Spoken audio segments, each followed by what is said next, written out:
Someday this thought pattern is going to get you killed.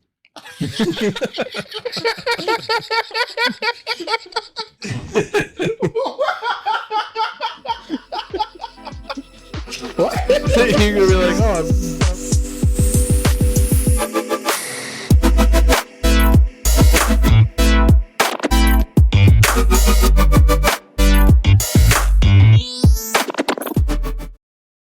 oh, I have never hated our voices and faces more than I have in the last like month.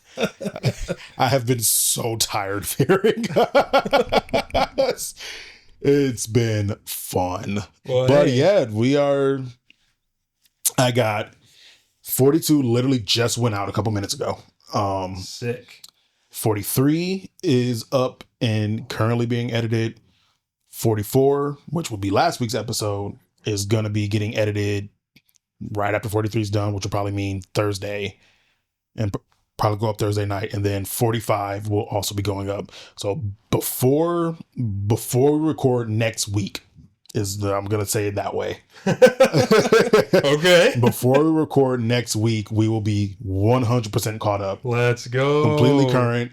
The idea going forward from there is kind of back to what the original idea, well, not even the original idea, because the original idea was record like 5 episodes and have like a 5-episode buffer between. And then I realized we talk about a lot of current event shit. And so it was like, okay, we record on Tuesdays, release the next Thursday. And that was going okay. But now I think I'm going to do record Tuesdays, edit Wednesday, release Thursday. So it's going to be a quick turnaround, but it means there will be a lot more. We'll be sticking with current events much more better than we kind of had, much gooder than we had been over the last years or so. And hopefully no more procrastination, because then I won't have fucking 20 episodes on my plate that is overwhelming me and just making me shut down. Yeah. I can't empathize with that at all. Oh, no, right? Oh, man, just so much work piled up on the plate, knowing 100% it's my own fault, but it is what it is. This is still a passion project. We don't get paid for it yet because somebody won't subscribe to the goddamn Patreon. Looking at you. Or share, or like, or subscribe. 5 stars. Y'all really fucking this up for us, man. I'm starving. Look at him. He's emaciated. He's a string bean. And it's your fault. Your fault. I can't build muscle. For just 87 cents a day. You can feed this sad. I do love how those commercials are like for such and such amount such and such cents a day. And even as a kid, I did the math and I was like, that's a lot. that's a lot of money. It's like for just 63 cents a day. And I was like, that's $30 a month. Yeah, I was like, that's like fucking $20 a month. What are we talking about? Got the arms of the angels playing in the background. The arms of for just $66 $66 a month. You can save one dog. If you donate the flesh of your firstborn. Do it now. Do it. Do it now. Do it now. All right. Do it now. Icky good. Suck this pussy just like you should. My back, my pussy, and my crack. Man, it's talking about the California wildfires is going to be wild after this fucking intro. What? No pun intended, I guess. No pun intended. Sorry. What? Do you know about the California? You know about the California wildfires? No. What? What? Actually, I'm not going to act heard. like. Yeah, I don't get any. Facebook just shut down fact checking. You think I'm trusting anything I see on there right now? You know what? You need to pull up an image of the aftermath of this for him to see. I have not seen the image of the aftermath like yet. I've seen some like memes about it, but I have not caught. It's fucked up. You see memes about it, not the actual news. There's currently a wildfire devastating a pretty sizable portion of LA. Yeah. Well, I think a lot of the memery is probably coming from like, just the fact that nothing's taken serious on the internet anymore. Right. But yeah. Just do like images. That's like right outside of LA. Holy shit. Yeah, it's right there. It's in like the Palisades, which apparently is kind of a Oh, so wealthy there's area. two of them. Yeah, the Eden Fire, Palisades Fire, and it's because high winds have been literally just, I guess, picking up and carrying cinders. Yeah. I think they're supposed to get high winds again, like next week or something. Well, shit. That's gonna make for. I think the fires are out. Are they out? Are they out or are they controlled and contained? I'm not sure. Okay. Because it seems like somebody was saying if there aren't any fires while the high winds are happening, they should be good. But Oh well, yeah. Okay. I don't know if they. It sounded like they were out, but they were saying like. So has this But it been could hitting pick it back up communities, or is again. this still like, No, wild? the communities have evacuated. And no, the last I remember, death toll was at like 27 people, but I don't know where it's been so far. Like 27 people? And that was just like in the early stages of it. Yeah. Holy shit. Like the second Jeez. image there where everything's just burnt down. Are This those firefighters or are these civilians? I think civilians.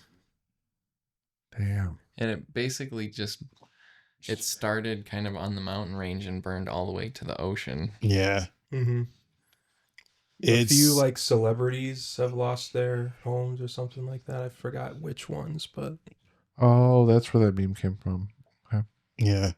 So yeah, hearts go out to folks over in California right now.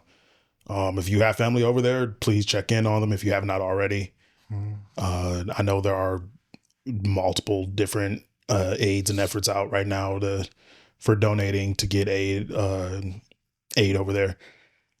Yeah, no, this was crazy to hear, and it's unfortunate. It's unfortunate to like feel this way, but with how crazy everything has been lately, it feels like California is on fire at least once a year. It's become a yearly thing. yeah. Yeah. And Well, the last couple of years, it hasn't been as prominent of an issue. I'm not going to say, I haven't seen news about it, but you know what's real wild is when you watch people talk, like, I don't know, in the late 90s about the effects of climate change, and they're like, yeah, we're going to see flooding, we're going to see wildfires all over California. yeah. And then you're like, oh, Sick. It's happening. The thing. And then you get those people who are like, no, it's not happening. Climate change isn't a thing. Or the even worse ones, this is normal. The this is supposed to happen thing, where Well, it's the end times. well, Then there's you that. get those people. There's that. There's the people who use the fact of stuff like the Ice Age, or like when these things have happened in Earth's like history, to go that no, this is normal, and then you have to go, no, you fucking moron. We know these things have happened before. We're seeing them happen on a speed scale that we can directly tie to human interaction, like human intervention. Like we as humans are speeding up these cycles in a way that they should not be sped up.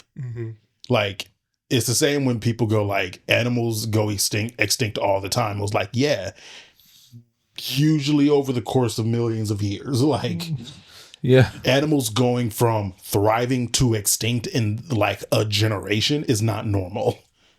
But people are gonna believe what they want to believe. As of right now, this is the thing that is currently ongoing and happening, and so like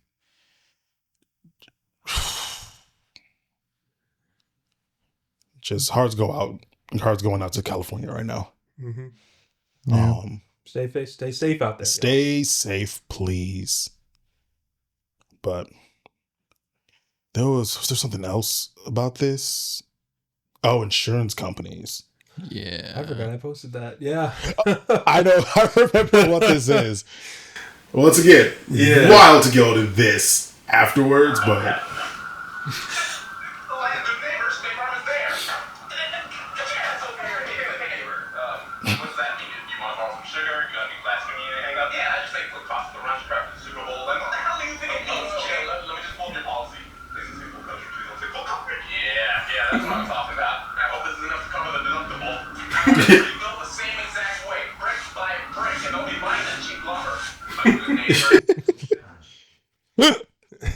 has there been any insurance companies trying to be?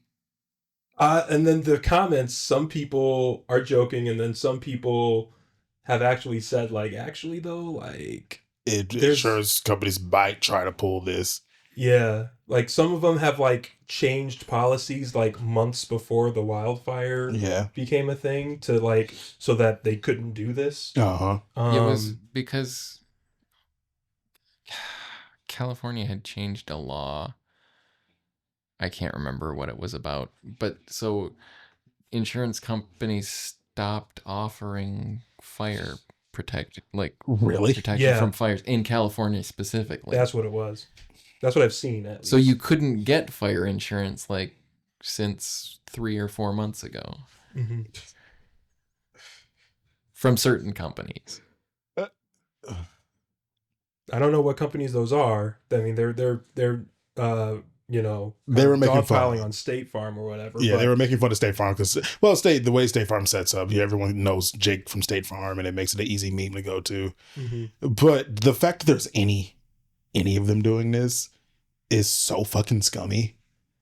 Like, that's so fucking scummy. And it just... No, you don't understand. They're having to pay the people for the houses that are burning. They're not going to make as much money. Guys, we've only just been taking your money on a monthly basis for as long as you had to pay to live anywhere. Don't you know how much it'll hurt our bottom line if we had to actually pay out what you've been paying in for? Actually do what you pay us to do? If we had to do our job in a state that has had wildfires once a year for the last decade. So you do get it. You do. Okay, I get it. I'm on the same page. Oh, hey, look at that. Look at me advocating for... God, someone's going to get shot again and they're going to fucking deserve it. Yeah. Oh, we had a copycat in Grand Rapids or Michigan, didn't we? Not that I heard of. Okay, let me just double check. I think it was unsuccessful, so I don't think. Okay, as much more I heard nothing about it. While he looks that up, yeah, shit's crazy. I don't even know what we could even do about it at this point. Because, like, a lot of it is sparked by the fact of just, like, mass drought across California. And it's like you have just so much dry brush everywhere. But it's like, what the fuck else can you do? Which is crazy, because then they're a coastal state. Yeah. But you can't pump seawater because it, like, corrodes the pipes and stuff. Yeah. Also, probably just not great for any of the plant and wildlife. Yeah. I mean, in emergencies, you would figure. You would figure it's fine, but like... The infrastructure sitting around in salt water for too long would not last very well. Yeah. Yeah. Did you see the guy whose house got saved because he had like cheap sprinklers that he set up all around the house? Really? And like sprayed the house with a fire retardant and then left. And his was the only house that survived, like, in the area. There? Wow. So you get people like that, like in the, what was it? The hurricane or tornado too. Like there was this guy that like tied down his house with like spray tornado repellent. No. I mean, you say that, but that is the plot of Twisters. What? Fuck off.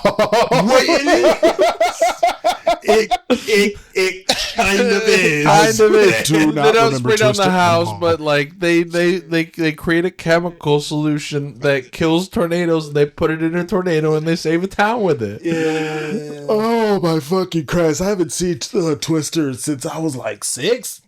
Maybe not even that. Or Twisters 2, or whatever the second one was. Either that way, just came out. Twisters, yeah. You're right. Create a sprayable tornado. More or less, yes, that's exactly what it is. A tornado destabilizer. I don't know. Tornado insecticide. Right? Like, I don't Kinda. They have these big ass drums of chemical. They drive it out in a tornado. It gets swooped up, and then they put up a firework inside of it. And I don't know if the and then it dies. I don't know if the turbine force of wind can just be dispelled with the propellant. But In this movie, it can. Okie dokie. And they get paid a lot of money to do it. Have you ever thought of just putting your foot out and tripping the tornado? Clotheslining the tornado. Clothesline the tornado. Just like fucking big ass truck with a big old fan that goes whoop, and blows the tornado away. Some Mario ass shit. Have you ever thought about roasting the tornado and making it feel bad so it'll go home? Your mama's so fat. You ever thought about having a tornado fight a tsunami? Have you ever thought about seducing the tornado? You know what? Tornado X tsunami, bruh. You ever got that tornado?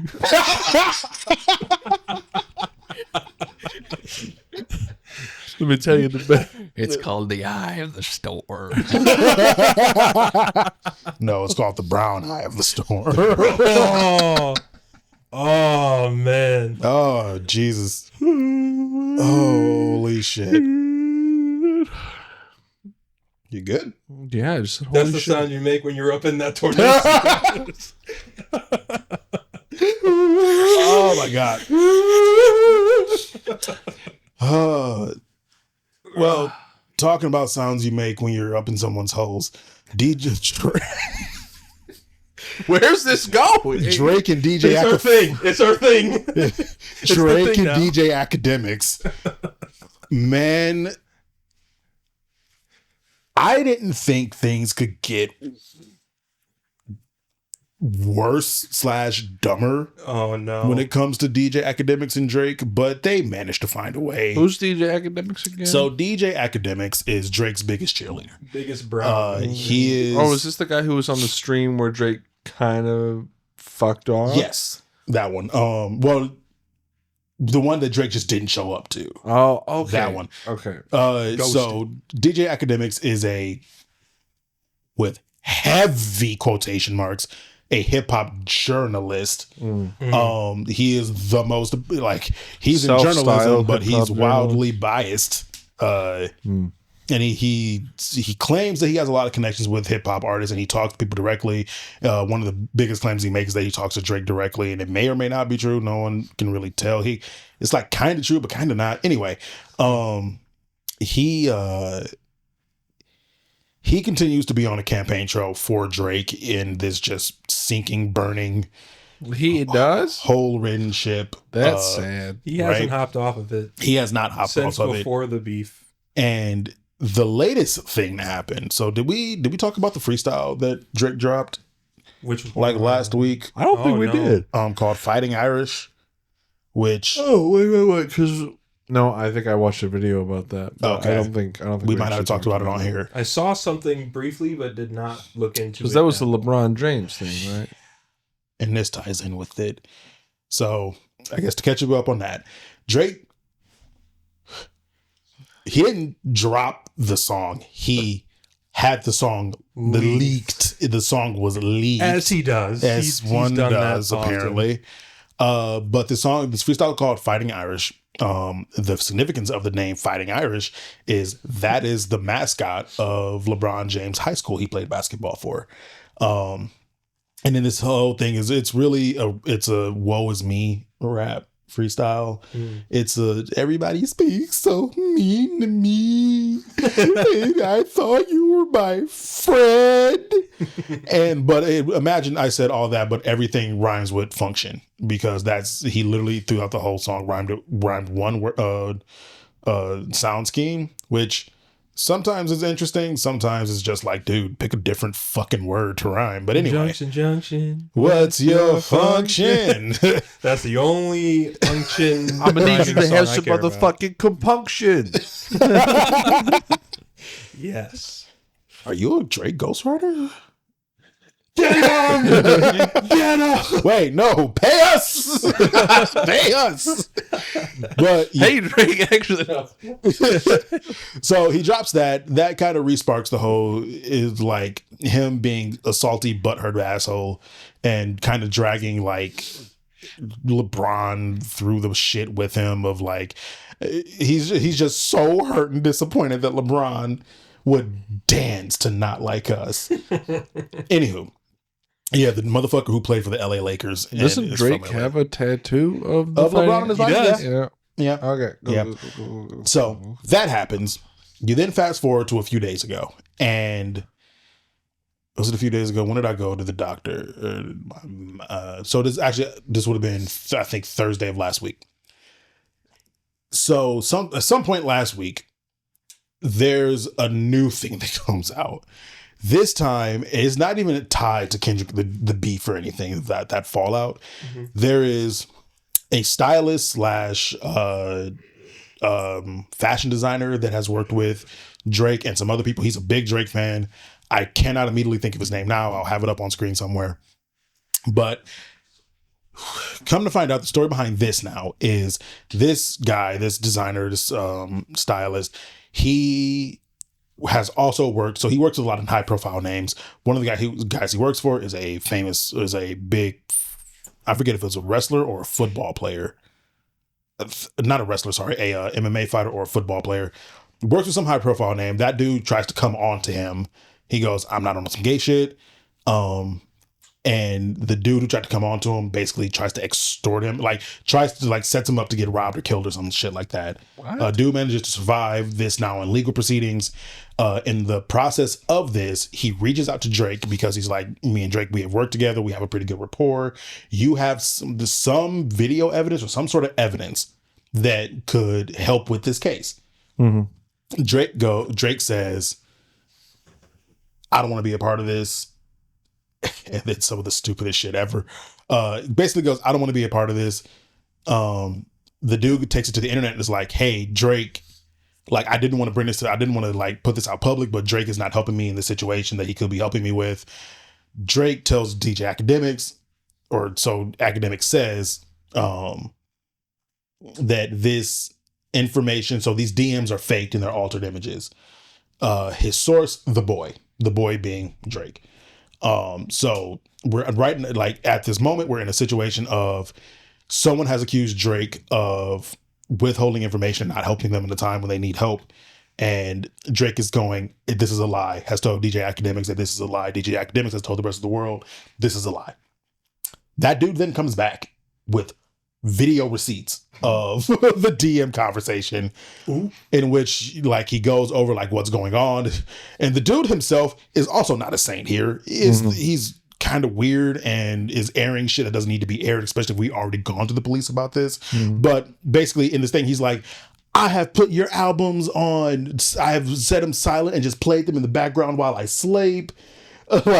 Shit I would never have admitted to, especially if I'm putting this on the internet. But he's just this huge Drake fan. And I remembered I was doing the clothing for, I think this is where the MMA fighter or the boxer or whatever. And I sewed the OVO owl into his shorts for y'all or some shit like that.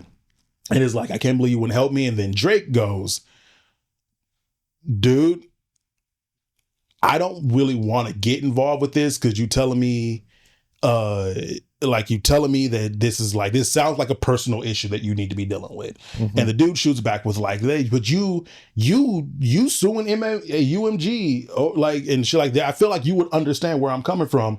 In which Drake tries to go, no, actually before that, Drake goes, you want me to be a snitch and just where I come from. We live by a code in which we just can't do that. Nigga. And it's one, you're from fucking Toronto, Canada. Two, you're currently in, you put out a petition to try and get Not Like Us taken down and suing your parent fucking label over some, you tried to snitch when you couldn't really even snitch. It didn't work. You're not currently in a position to be talking about living by codes and snitching. But anyway, dude goes did he really said that? Oh, he you know what? Here's what we're gonna do. Oh my god. Blitz is I got receipts. All right, so I finally found it. Reddit to the rescue. So this kicks up, I guess, after part of a thing where Drake has unfollowed this guy. And so this kicks off with, damn, unfollowed me from college days, playing views on repeat with the volume turned all the way down in my sleep in hopes of helping you attain another number one, to tat the howl in my skin, from standing outside your shows in the cold with my baby broski whose OVO deal fell through the cracks after coming to Toronto to link 40 at Soda Studios, to arguing with Javonta about charging $0 to put the OVO owl patch on the shorts when he fought in the Mayweather versus McGregor undercard, simply because I saw the vision. From always wanting to offer tickets to all the OVO guys for every fight that I'd pay out of pocket for, because Javonta would say they got the money to.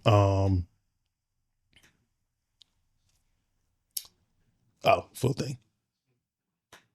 From always offer tickets for every flight that I'd pay out of pocket for, because Javonta would say they got the money, to then having Preem pissed at me for requesting a pair of signed gloves and not getting them, despite me spending my own money on gloves for Preem, plus your whole team. Hey, he's going through all this shit of like, I have sucked your dick, man. And I'm not your you cast me aside. And you're cast to be aside. I'm not your op champ. You heard a fan today, broski. God bless. Hope your best days are ahead. Forever grateful, CB. Then this is where we start getting Drake's replies. You asking me to post a tape about you ratting on people, G. I just don't really come from a family or friend group or a city where that's acceptable. I live by a code that's become law. We all just got to deal with our own shit off of here. Not telling you to be no super gangster or tell you what to do, but if it made me feel super weird, you would think I would be into supporting that type of shit. A nigga tried me on some gay shit while I was designing his collection and styling him. Oh, Stefan Diggs is the name of the dude that was going after him. I didn't go, and then he sent 2 niggas to off me at my crib to suppress his secret. That's not ratting, champ. I survived the hit, and he had money on my head, so I spoke up. What's the next one? That's like me, and here's where it starts to get into. That's like me telling you that you ratted for pulling Universal's car because they played with you in front of the entire world. Much like my situation, you survived with your head held high. No, he hasn't. And spoke the fuck up. I know Stefan from business and business alone. I'm not holding no closeted gay man secrets, champ. Me ratting would be me speaking on shit me and my G have done because we have real history outside of this app and real history outside of the industry. I never told on him and never spoke on his name in a courtroom. Quite the contrary. Took charges for the nigga and stood tall 25 hours a day, 8 days a week. I've been off federal probation since 2020. I'm not letting a closeted gay man put me back on papers because he's zesty. That's foolishness. And I never asked you to post my tape, champ. Just wanted feedback. Let's see, Heather.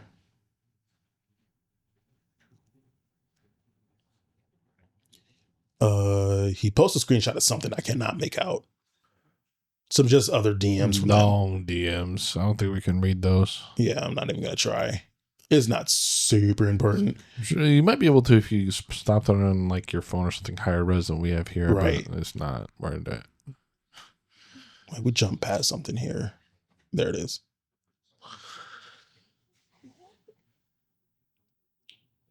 I read by the shit like it's law. I live by the shit like it's law. I read it daily. It's writing to tell the world that a nigga tried me on some gay shit. I didn't go, and then he tried to kill me to suppress the secret when I ain't never done a crime with the nigga a day in my life. That's not law, Holmes. We don't come from that. That's some gay shit that got exposed. And what the fuck do I look like walking around holding the nigga secrets? Ask G if I ever ratted on him. Fruity nigga trying to kill. This is a little homophobic. It's a certain type of homophobia, but anyway, fruity nigga to kill me that I know from styling and design only. And if speak up, that's telling. Telling is when we commit crimes together and I turn on my co-conspirator. Not when a zesty nigga gets told no and can't handle rejection, so he tries to off me because he's up 100 mil and I don't have 1 mil. And Drake replies, I mean, I don't know no details, fam. I don't know no details, fam. That's probably how he would. More than likely.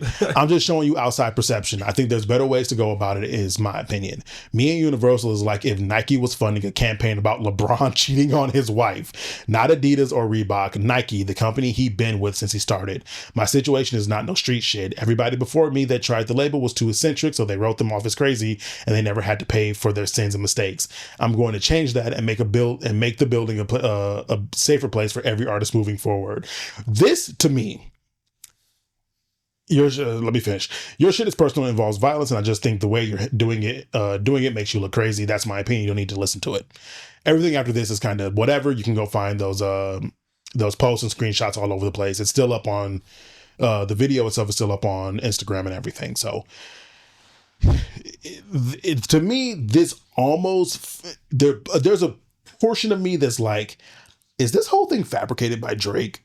Because that little diatribe of I'm standing up to UMG and it's the only like that feels scripted. Yeah. That felt very scripted. As if he knew that people would see this. People are going to see and this. And he has to say something to make him seem less stupid. Because you would just go, what I'm doing with UMG is different because they was playing with me and somebody needs to take them down and then move on. Yeah. That whole little thing just felt like justification of manufactured drama. Right. I mean, he probably wanted to say, I'm taking them down because the people are like, no, just say that you're making the building a safer place for everyone who comes. I was looking up at it.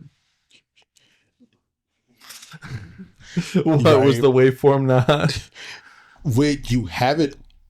I watched you for a bit as you kept raising it higher. Well, I was up here. You were, because looking up at it doesn't mean shit when that means you're talking into the side. Oh, true, because the sound thing is. You're right. We're gonna get there someday, folks.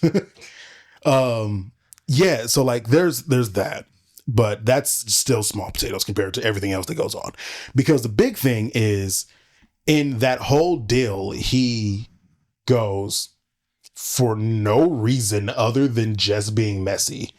Goes, this would be like if LeBron was suing Nike because Nike was putting out rumors that he cheated on his wife, or was saying that he cheated on his wife. And firstly, no, it's not. It's nothing like that. Screwface Jean actually put it the best way, or one of the best ways, is like, this would be more like if the situation Drake is in with UMG would be more like if LeBron in a game against, let's say, Steph Curry is talking mad shit and getting like hella fouls and shit in a game against Steph Curry. Steph Curry does it back, wins, and Drake runs to the NBA going, you guys just gonna let him do the things I did to him back to me? And tries to sue Steph Curry on unsportsmanship when it's the exact same shit he's been doing his whole like career, right? Yeah. Like, that's more akin to that. Randomly just putting out there, even if it was meant to be as an example or an analogy, that LeBron was cheating on his wife, it's such a weird move to do with a motherfucker you're currently feuding with, even if it's one-sided. But like, you're clearly not cool with LeBron right now. So weird. So why would you even put that forward in this fucking thing, right? Because he knew it would get shared. He knew it would get shared.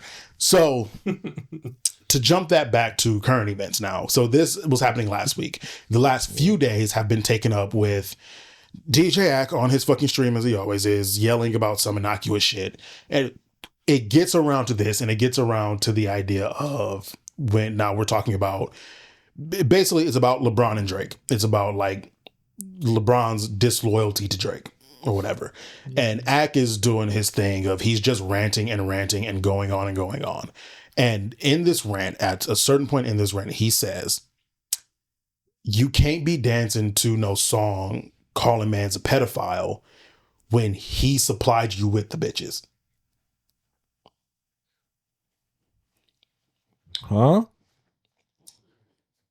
Now, the fair part of me looks at that, because the situation he's talking about is that when LeBron, is like, basically he's trying to go, Drake do have some dirt on LeBron, because when LeBron used to go visit, when he would do games in Toronto or he'll go visit Drake, he would go over Drake's place and like they would be doing two-mans and like Drake would be supplying women to him. Yeah. Which we're going to get to that in a second too. Is just when you hear that sound clip out the blue, you can't dance to a song calling Drake a pedophile because he's been supplying you with the bitches. Right. It sounds like academic. Yeah. Do you understand what you just said? It's the. It's the. like, do you understand what the fuck that sounds like as a soundbite? Like, I remember in one of the videos I was watching covering it, I was like, it was the first time I'd heard it. And I was like, if I were Drake, I would have money out on Academics' head right now. Because do you realize what the fuck you just said? Yeah.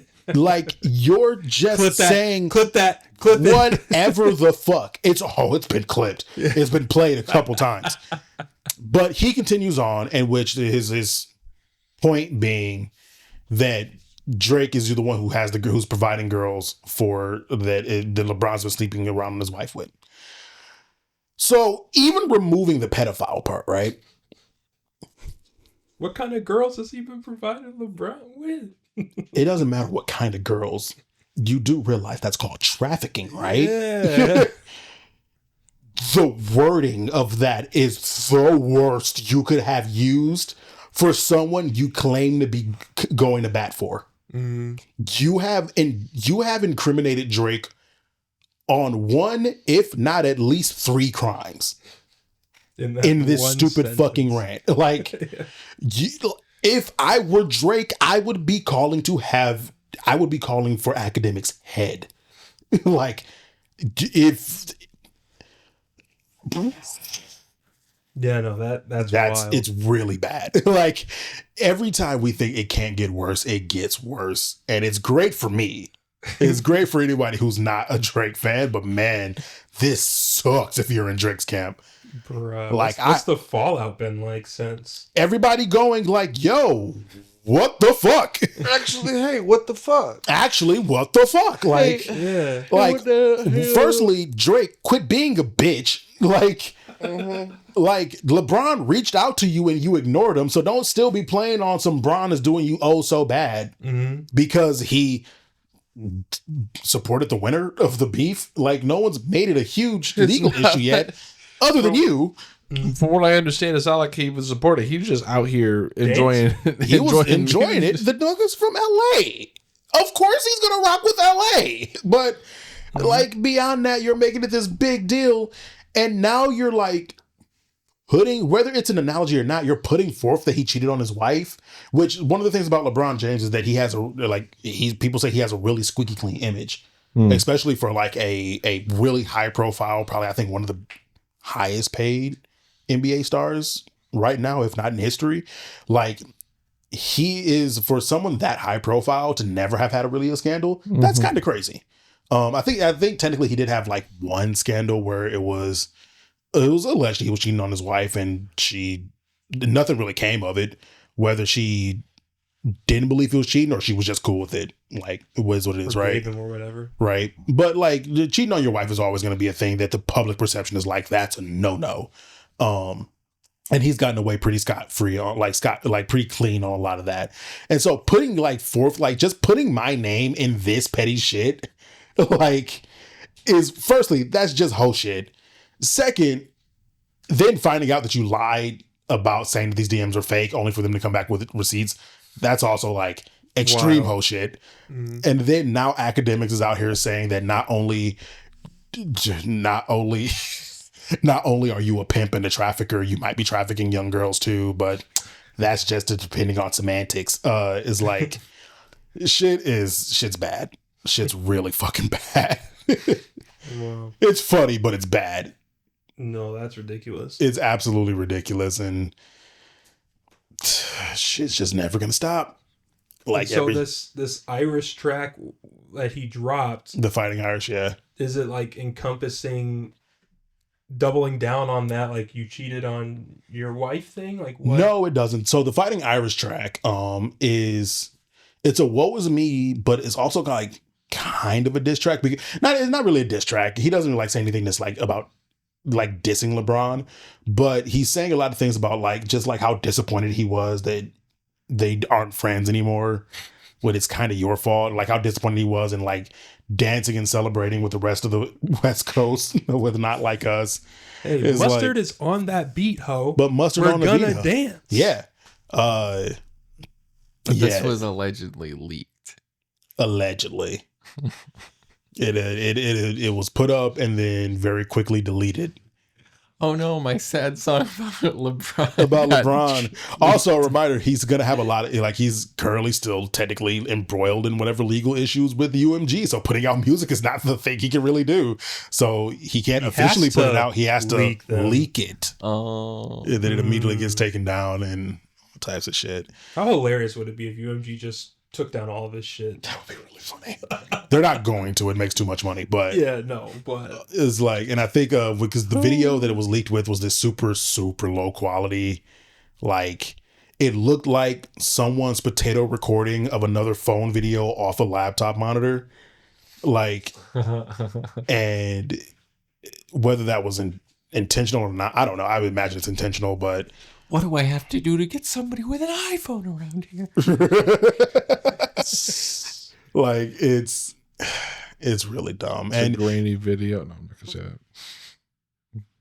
What? I was gonna say. Well, I was gonna make a joke about it being a grainy video of LeBron cheating on his wife. Oh, but then I realized that the way I was saying it did not really make it seem like it was a joke. It seemed like I was stating a fact, and I was like, I'm not gonna. I think it would have been clear it was a joke. It would have been fine.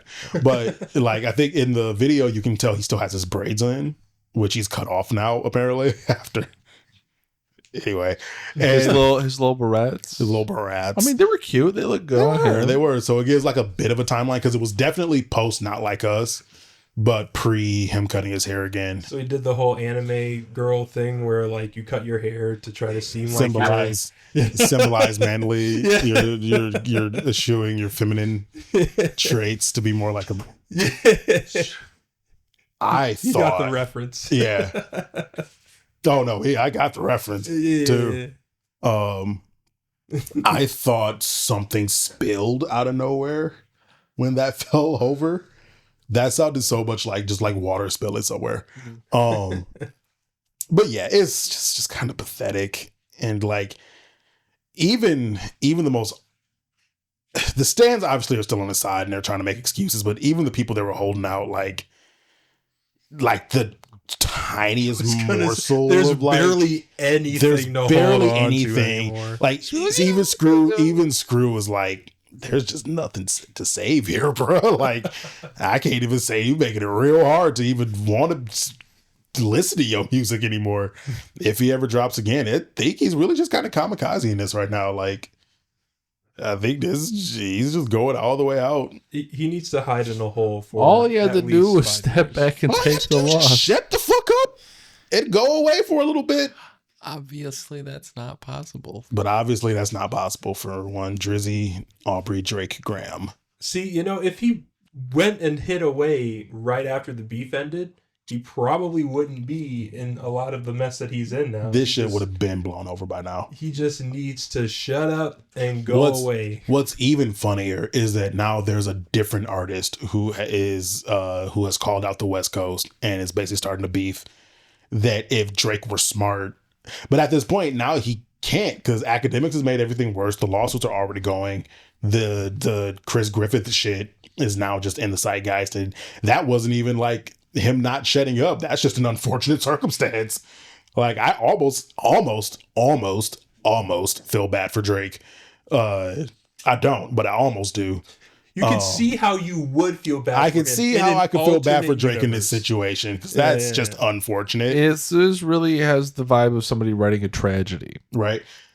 If this had come out and Drake hadn't been Drake for the last half a year, this absolutely would have been like what the fuck Drake got to do with this? Like, yeah, like, but because he refused to go away even a little bit and has made everything so much worse. Wow, excuse me. That was the bullshit coming up. It has made things so much that was the little bit of care I had that just had to spell itself. Your body. Yeah. The last amount of fucks that you had in yourself. There it goes. Like if he had just stopped being Drake for a little bit, it probably would have worked out. But hey, his responses on everything has just been the wrong. The wrong way to go about it. And it makes everything Kendrick say even more true as time goes on.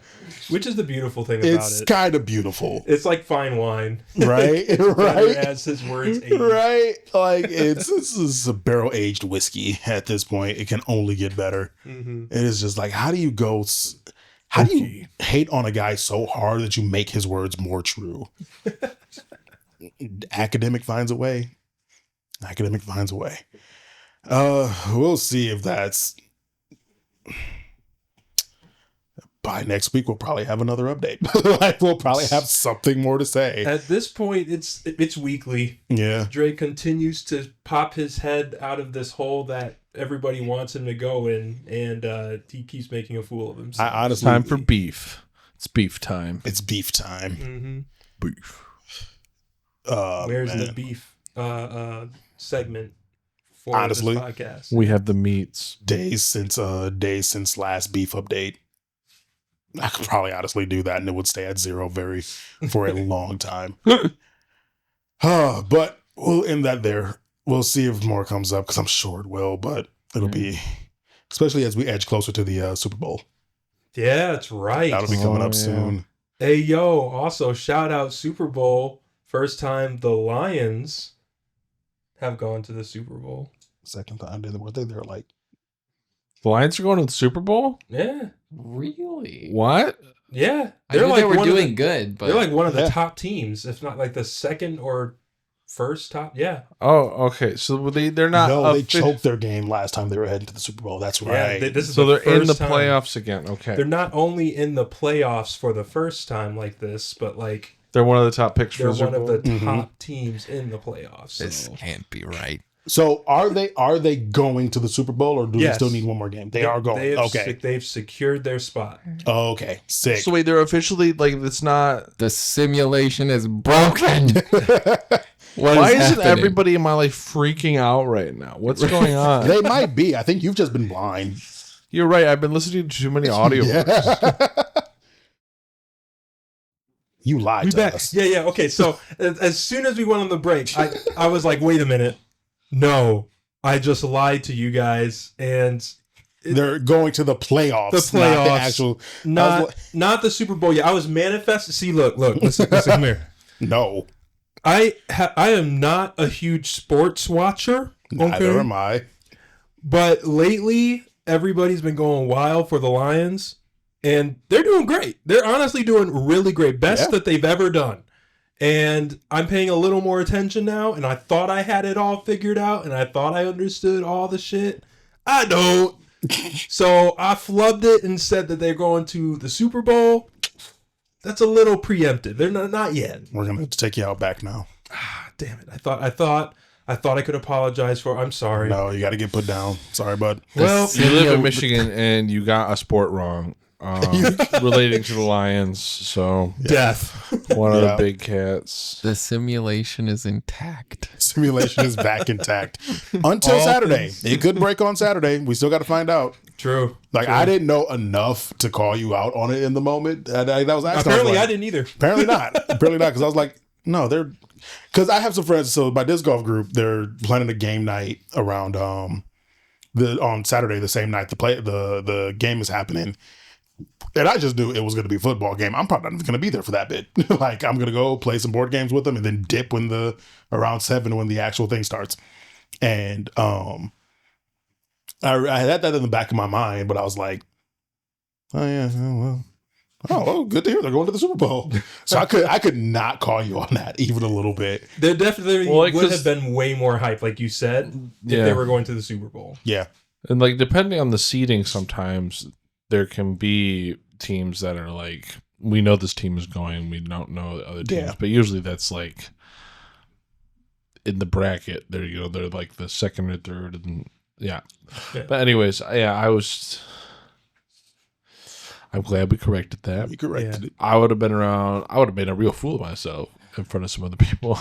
Been like, so the Lions go to the Super Bowl, and they'd be like, But they haven't played yet. but- They haven't played their playoff yet. Yeah, no, that one's on me for sure. Now they have, again, I can say this because this is true. They have one of the best records of the season of all the teams. That's 1,000% true. Oh, I have heard that before. They So- were doing really good last year as well, which is bodes well for the future. It does. They have a good chance. Yeah. But for us Michiganders, we know how that goes. I mean, Or last can go. year was the first time they made it to the playoffs in decades. I think Yeah. since the Super Bowl was created. Yeah. Something like that. Mm-hmm. So I remember it was a big deal. And then they flubbed it like the last quarter of the last game. And It was one of, I don't watch a lot of football. I'm not a it was, you know how I've only ever watched the last episode of Game of Thrones? Yeah. You did? Yeah. Bruh. What did you think of it? I thought it was terrible. I thought it was one of the worst episodes of television I've ever seen. It really put me off the series, I'm not going to lie. But I, even as someone who's not a huge fan of Game of Thrones, I could still tell that this was bullshit. Yeah. Right? It was a lot like that, watching the last Lions game of the last season, where it was, my dad was sitting there like, and it was like, I feel like the old Lions just came back. Where just like every possible time they could have fucked up, they did. You were like, okay, we got the ball back. We got an event. I think we may have even gotten a turnover. Yeah. And then still fucked that up. Man. Just like, oh my God. Shitting yourself in the final hour, just like me in disc golf. Yeah. That's so, just... They're lined up again. Should start wearing diapers, man. I told you. You're right. You're right. Yeah. Right. They don't make them in my size. Nah, I'm sure that They definitely do. Don't you even. Don't. Ken's like, I got some you could borrow. I got some. Like, I was like, actually, I'm wearing one right now. You want to borrow them? Yeah, I might need a bib. Next time. I'll sell you some. barely. Make you some reusable nappies. Huh? Make you some reusable diapers. Oh, there you go. Yeah. Say what you said again. I can sew you some. I'll make you some reusable nappies. Okay. What I heard was you saw me using reusable nappies, and I was like, When? fucking when? Should I have? Like, I know you No, walk this- around in your underwear sometimes, but like, I've not seen any diapers. I don't on you. recall diapers, bruh. You could, though. You could sell me some reusable nappies. Wear that shit with confidence. But yeah, so no, Lions are not going to the Super Bowl yet, as we know. They're they might lined be. up again. By the for time it, we talk to but- y'all next week, we'll know whether they're going or not. Where If I look really happy, they're not going. If I look really indifferent, They you may or won't- may you not. really, They may or may you not be won't going. able to, you really won't be able to tell. Yeah. And it's entirely possible that we may not even talk about it next week. It is actually very possible. Yeah. I forget. Okay, I've been going through the episodes lately. As I'm getting like all the episodes caught up and uploaded, there's so many things that we've brought up of like, we'll talk about that next week. And I'm sitting here like, we've not talked about this. We have completely forgotten this topic. If it's actually important enough, we should just put it in the list. But Well, most- the thing that we try, I mean, sometimes we continue getting to, and sometimes we have to still skip stuff. there was an entire series I said I was going to read that I just didn't. Yeah. There's so many manhwas that I would read. Like, honestly, Then, that like- should be like a segment, or like after like 10 episodes or something, we just like go back to the previous ones and That- make one full episode I of just would- all of the shit we said we would go Every back to and topic never we did. ever forgot to touch back to. Where are they I'll now? start looking into the stuff we haven't talked about. We do get into it, but like Echoes of Wisdom was something I was supposed to talk about like 3 weeks ago. Like, I brought it up and was like, on the next episode we'll talk. Actually, I guess it isn't that long. It was Okay, like did 2 I weeks. forget to talk about Paths of Exile? I think Was it an audiobook? No. no, the game. It was a game. I kind of Oh. bounced off of it. We don't really have to Yeah. talk I've about it. seen you on Steam pull that up, and it had like Yeah, he's been your 117 or game so lately. hours straight, I think. I may have left it open. He- I may have confused left me the for a game split open. second. I was like, he probably left it open. I do that Yeah. often sometimes too, but I have thousands of hours in Minecraft. yeah. And if you count if you remove the AFK hours, I maybe have like 100, 200 actual played time in Minecraft. Fair enough. Lately, I've been playing Timberborn while listening to my audiobooks.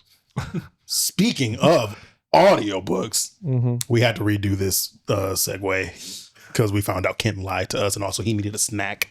I did eat a snack. I finished what's available on Audible for The Mark of the Fool. Heck yeah, how was that? It's so good. Yeah, It's so good. It's really fun read. It's got a lot of drama. It's got adventure. It's got stuff that's touching. It's enjoyable. I'm sorry. Hold on. Wait. Say that one more time.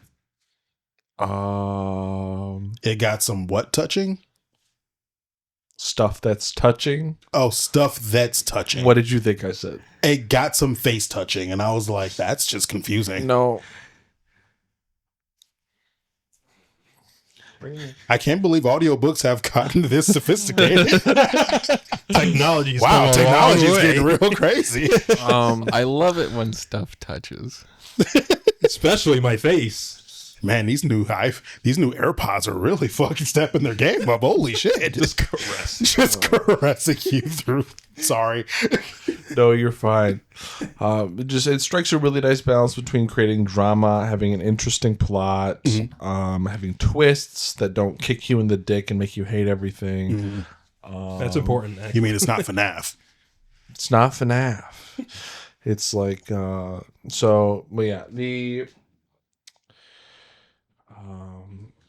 yeah, I based off what I've read so far, I highly recommend it. I didn't want to read it at first because it's called Mark of the Fool, and I was like, Don't call me out like that. it's like that sounds stupid, but it's not. There's a guy named Mark who bullied me in school. He was a fool. He was a fool. I now believe in Mark supremacy. I'll introduce you to Markiplier later. So yeah, I don't know if we want to do any spoilers about it, but like, I mean, I'm probably not gonna read it. Spoilers. So spoiler, we're gonna start a spoiler alert. Spoiler alert. You got it the first. No, it's not even. Spoiler segment is the word I was trying to say. Good job. Okay, Thank you. We're gonna start a spoiler segment here. yeah, so like fucking, it's pretty crazy, dude. So when we're first introduced to the character, right, we find out he's got that mark that does things. Yeah. Right. And so It makes him a fool. makes him a fool. Well, makes him stupid. It makes him real dumb. No, well, like it, he can't engage in combat. He can't use divinities. He can't use magic, or it actively interferes with the process of doing those things. He could. What was it he could do? He could do Everything else. He could do everything, but he could not do them. No, it was everything else. I forget. So, like, if he thinks about how to breathe better, right? Okay. It floods him with what successes he's had when he's done a good job of breathing. Yeah. If he thinks about running, Yeah. it floods him and helps him remember what he's done a good job of it. It helps me in When he's doing everything but the important shit. Yeah. And so, like, but if he is in a life or death situation, which is being chosen as one of the heroes, that's what he's supposed to be doing. Yeah.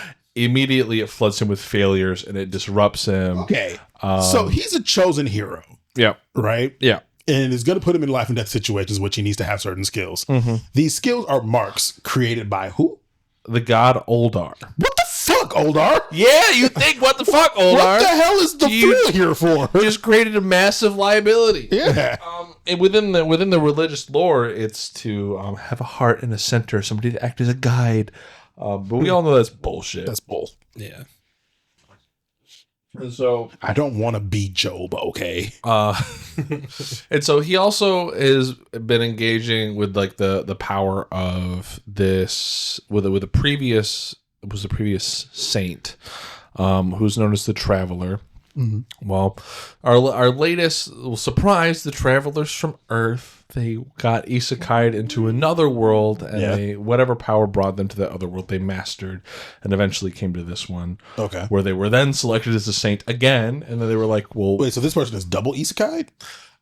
they gained the ability to basically teleport everywhere. Oh, okay. By the age of 17, they were able to. Fucking overachiever. Yeah, All right. well, I mean, they got isekai'd at like 15, and then their team of heroes killed the demon god, and then with the power to teleport, they were like, "I'm fucking done with this trash heap." Wait, they killed a demon god at age 60?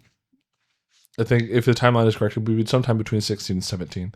Right. And by the time they were 17, they were like, I actually like this little town. I'm going to sell. I'm going to give my they were like, my gift to myself is this town. This is going to be my home. Whatever, I can go wherever I want, whenever I want, but this is going to be my home. Nice. If I could do that, that would be my plan. Yeah, and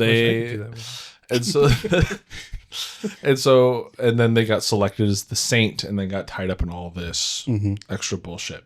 And turns out our main character's been praying to them in the afterlife because they have been losing faith in the god Oldar. Fair.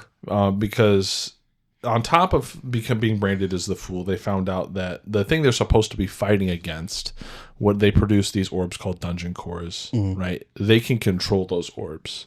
Oldar or the character? The character can control those orbs. And on top of that, only Does people... Does main character have a name, or could we just call him the fool, or what? We call him the fool. Or okay. They definitely have a name. Their name is... Not important, apparently. Well, this is embarrassing. MC. So I just started reading a book, and a new book, and the name is Aaron, but it's not Aaron. It's... Give me a second. Nope, already doing it. Okay. You keep talking. Well, yeah, the anybody who worships the god that's supposedly working against this evil entity can control the main weapons of said evil entity, right? Nice. And you're like, it's like, that's not suspicious at all. Right. That's not weird as fuck. It's a little sus. And so they've been working, to figure out what the fuck is going on, and there's twists and there's turns. The latest twist, they made it to Oldar's sanctum. Alex Roth. I knew it was a name. Oh, the Roth IRA. And they made it to Oldar's sanctum to meet Oldar, and Oldar's fucking dead. Oh, good. Yeah. Well, I'm thinking, and so we watched this chronology. Yep. Where we see the fool and the heroes fighting, and at some point there's a blank, and then the fool is no longer there, and it's a mark called the General, who was the sort of like. And so what I'm thinking happened is that whoever this general was killed Oldar, and that caused the mark to change to the fool. Is a curse instead of a. So you don't think Oldar created the fool to be a mark? Yeah, I don't think he created the fool as the fool. I think the fool was changed when whoever was given the general mark worked against Oldar as a form of punishment. And then after that change and after Oldar's death, because of that, the fool continued to cycle and be like that as it was given to additional people. Oh, right. So this character's losing faith in Oldar because his prayers are just going unanswered. He's losing faith in Oldar because, Oldar speaks in subtle ways and subtleties. There's real divinity and real divine magic happening. Oh, clearly, yeah. But Oldar's not speaking to anybody. We have confirmation that the Ravener was speaking to members of Oldar's church. Oh. So I'm thinking that... Is the Ravener the devil, or... The Ravener, I mean, you could say he's a devil equivalent. He's much closer to the conceptual to like a demon lord, right? So where every 100 years or so, he comes back and like creates these dungeons, and then the heroes come, and then they defeat him, and then he comes back, and then... Oh, okay. But I think the Ravener is... Sounds like the devil, but... Is co-opted... Kind of. He's their great enemy. It's their devil. And it's like, guess what? The main tools of the devil, you can control them. Awesome. But I think that my theory at the moment is that the Ravener is currently siphoning Oldar's worship for itself and is perpetuating the cycle in order to build divine power. Worship as a source of energy or power has always been an interesting concept to me in fantasy media. Mm-hmm. Yeah. So far, the story has been very engaging. Mm-hmm. They strike a really nice balance between creating drama and not like crushing you. And it's been really fun to listen to. And they're gonna get married. Ooh. The Alex and there's childhood love interest Teresa. Hell yeah. Fuck. The way that you hesitated and like, I heard the hesitation too. Anyway, y'all don't worry about it. Shut up. it's another story for another day. Story for another day. But yeah, it's 2 thumbs up. Wow. And for that, 2 thumbs up. Very good. I can't wait for the next book to come out. Technically, I could probably I don't think I can buy it in paperback right now. And how many books is it again? I think the series is expected to be 10 books long, and the last one I read was the 7th. Okay. nice. Sweet. So yeah, and I just started listening to The Wandering Inn, which is tonally very different from Marco the Fool. Because The Wandering Inn centers around an isekai story. Who was isekai'd from Grand Rapids, Michigan, which was a real, it's a real trip to just be sitting there and hearing it was like, yeah, and I was from Grand Rapids, Michigan, and I was like, wait a second, Hold up. For those of you who don't know, we live in Grand Rapids, Michigan. We live in Grand Rapids, It's Michigan. fucking Michigan. Just to have like this book that is very well loved within the community, just be like, yeah, I'm from Grand Rapids, Michigan. Is fascinating. I was like, huh? Well, so far, The Wandering Inn has been really good, but in a really different way. Because like, whereas The Mark of the Fool is like a fun adventure, The Wandering Inn does its best to take a very real look at what the emotional journey of going to a new world and being plucked from your old life and plunked into a new one would actually be like. Yeah.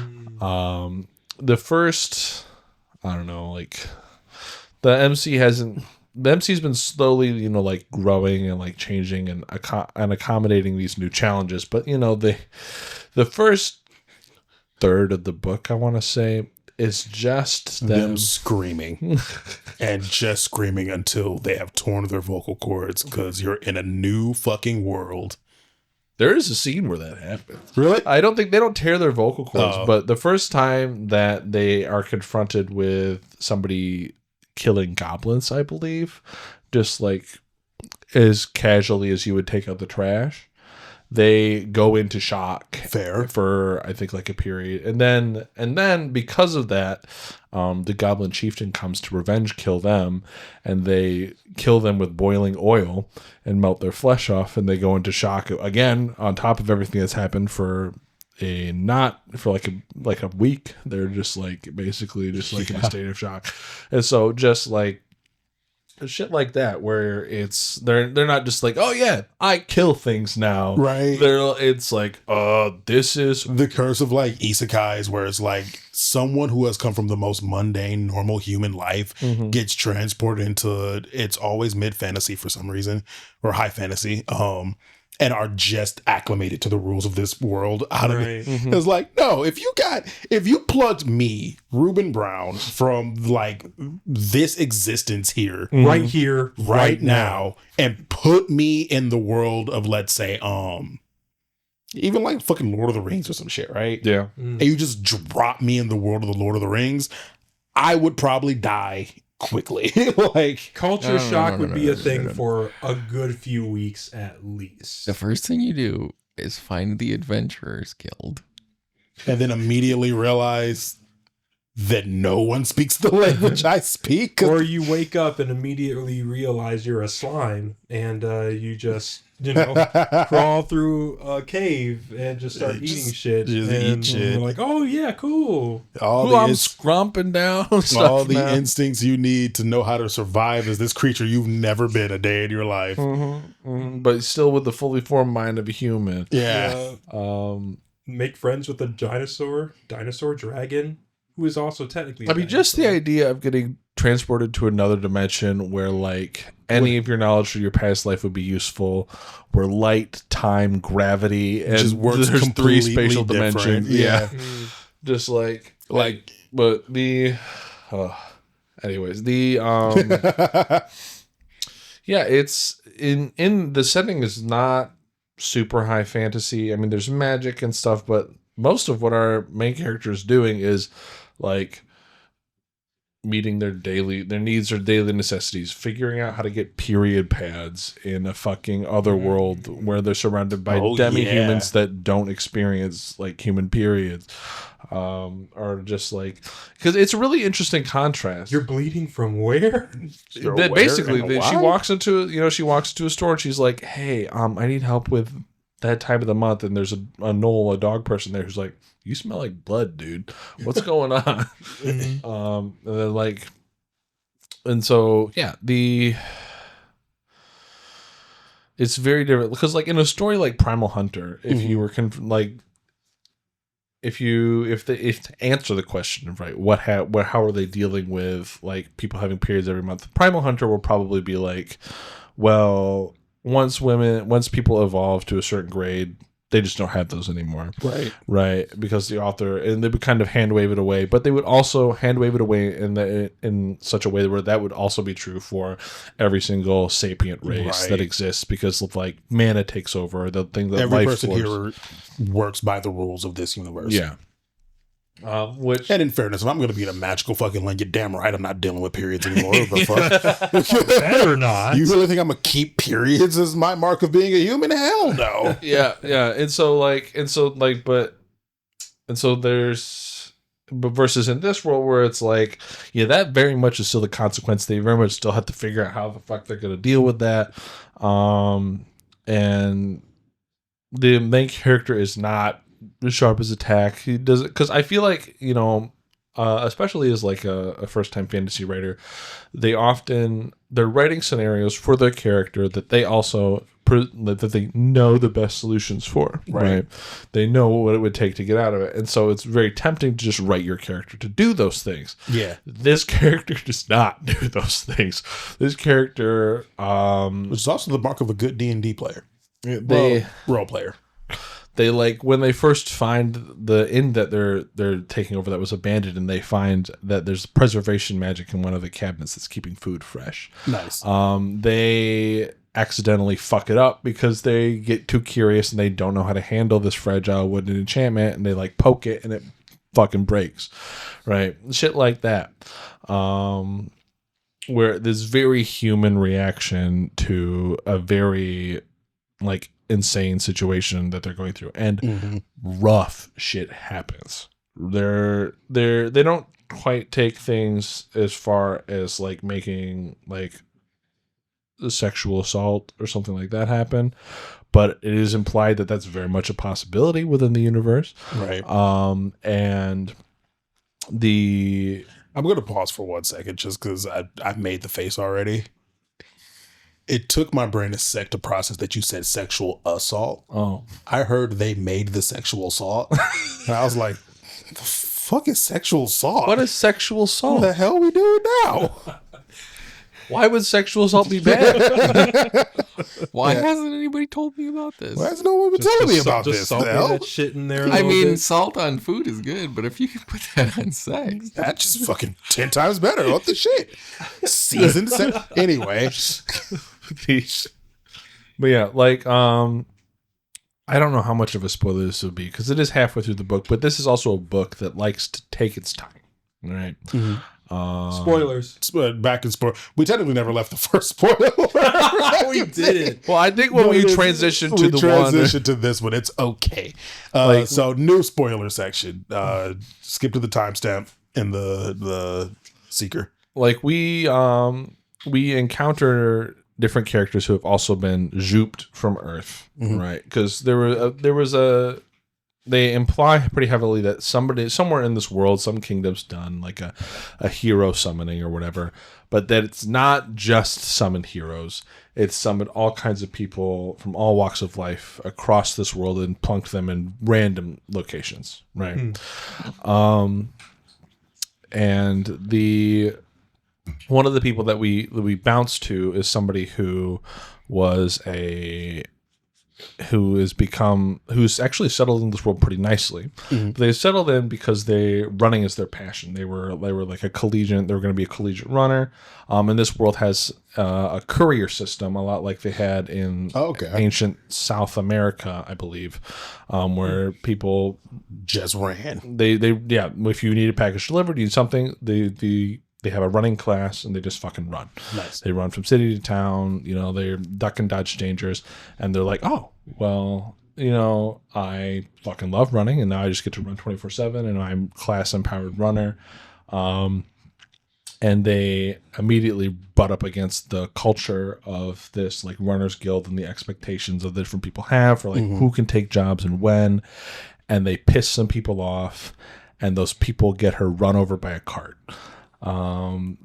Presumably it's probably going to break her legs and take away her ability to run, and then she's going to have to figure out how to cope with being in this world without the one thing that she was, like taking solace in. This off, there's not magic to fix broken legs. I don't believe there is magic to fix broken legs, but it's expensive shit. Oh, of course, we got to do with capitalism in the fantasy world. Sick. The only reason our main character has survived so far is because of the insect guy who just died has literally given her super expensive health potions that are meant only for guards twice, and he gave her the only 2 that he had, and then when defending her he fucking died.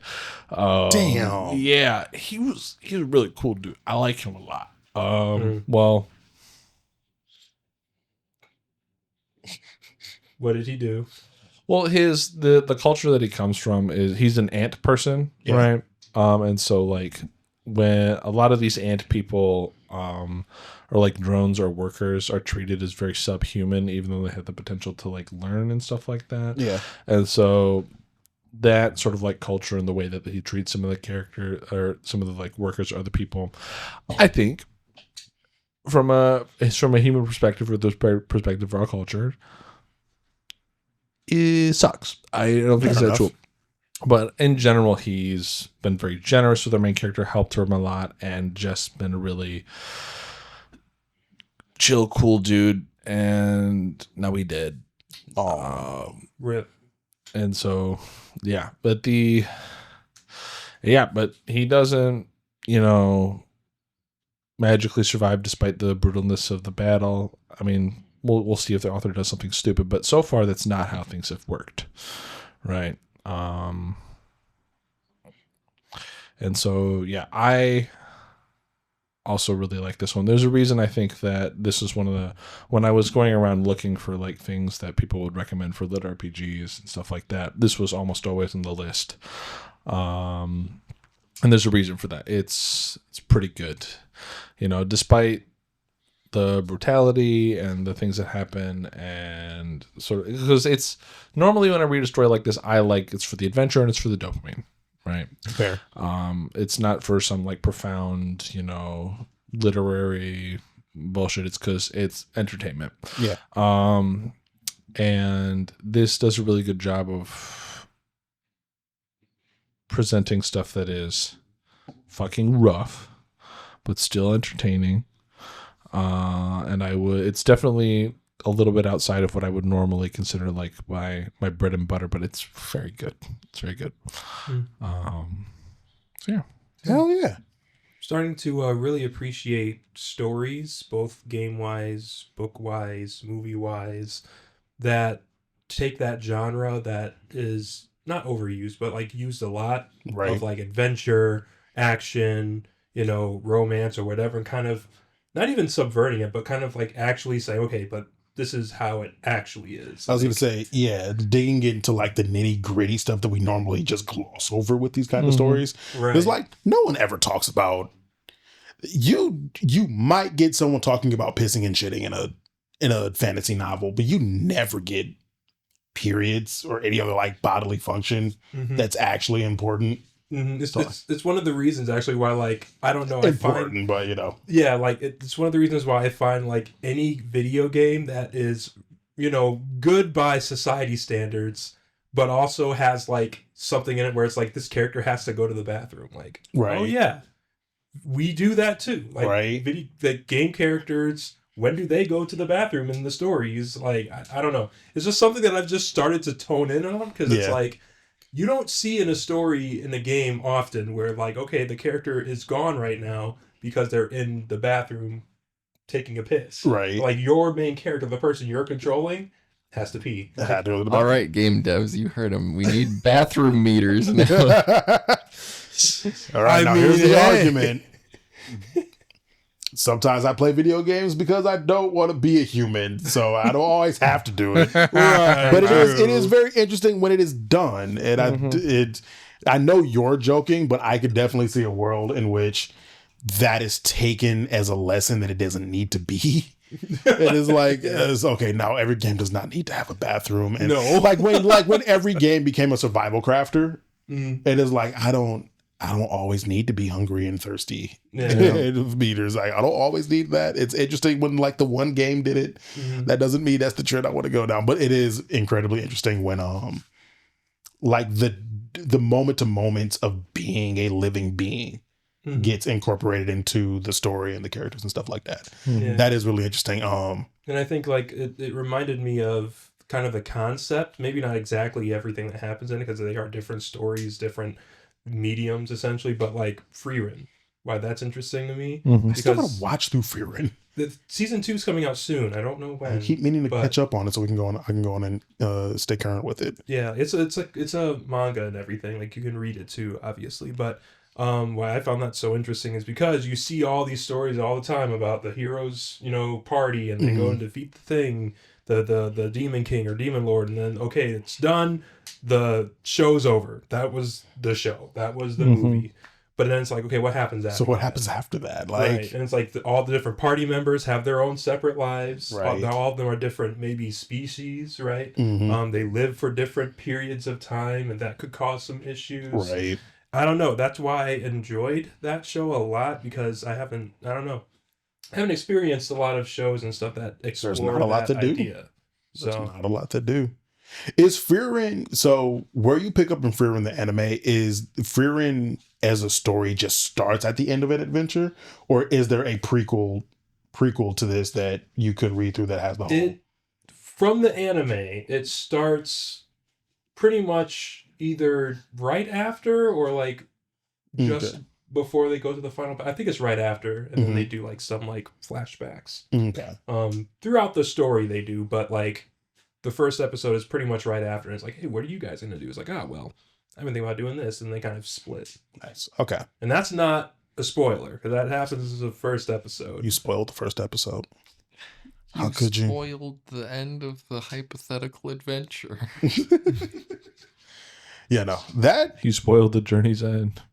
It is free range. I was gonna say that sounds like a pretty bad spoiler, actually.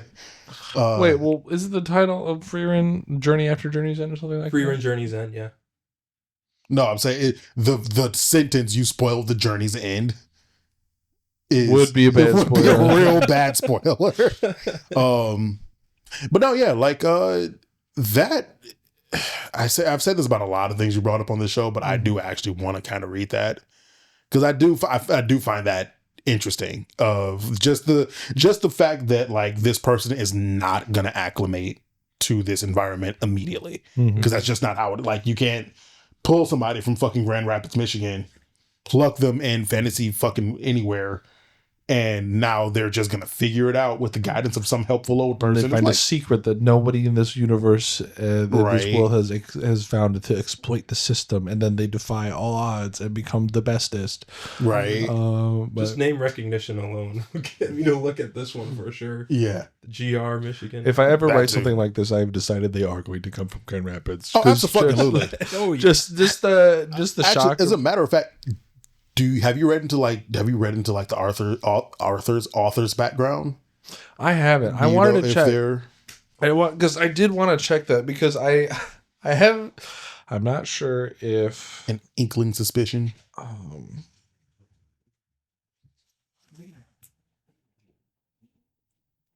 What is this book called one more time? Wandering In. Wandering In. And again, I think you did explain this, but I may have missed it. Like does this follow like multiple characters essentially, or is it like that's telling each different character's story more or less? Well, we have our main character, who is the innkeeper of the titular inn. Oh, okay.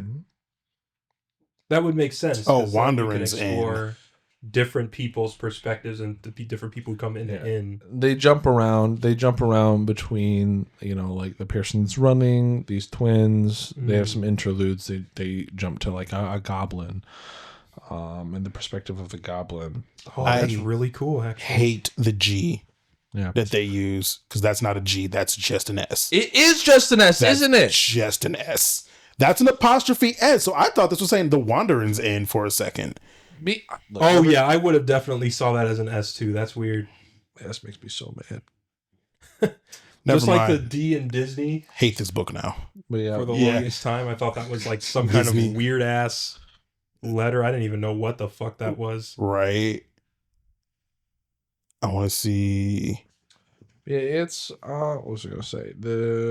They like to take their time with alternate perspectives. So you have to be if you're there have been some times when I put stuff on 2x speed because I'm just like I want to get through this stuff. So if you ever do read it, be ready for that. And it does like to take its time in general. I think the first book that I've been reading so far, I think has 40 hours in it. And so I think I'm approaching halfway through right now. I think the next one has 60 hours in it. Oh, wow. Yeah. And then I think they shorten after that from what I've seen. I think Well, I was just about to ask how many books are in the series. I think like 11 so far. 11? Maybe 14 in total. Let me check.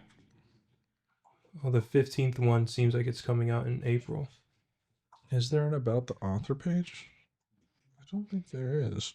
Even if there is, they're very private. They're only going by the pseudonym Pirate Abba.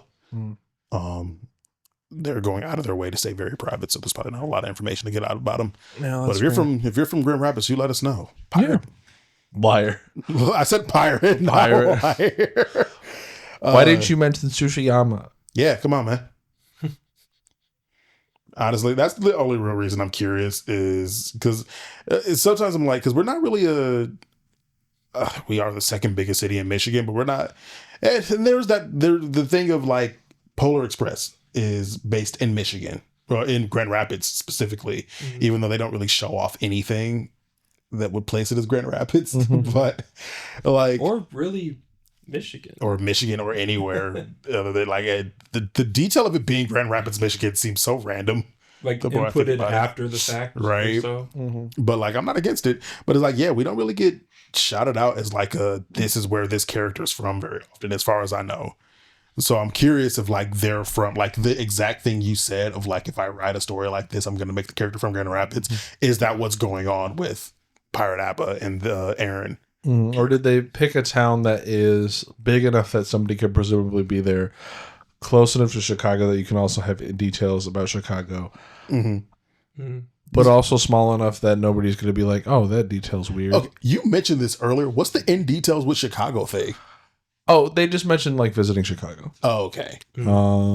Like they mentioned visiting Chicago, seeing the size of the city, comparing it to like the things in the world is a basis of comparison. Most Michiganders do that. We do be doing that. Yeah, and like I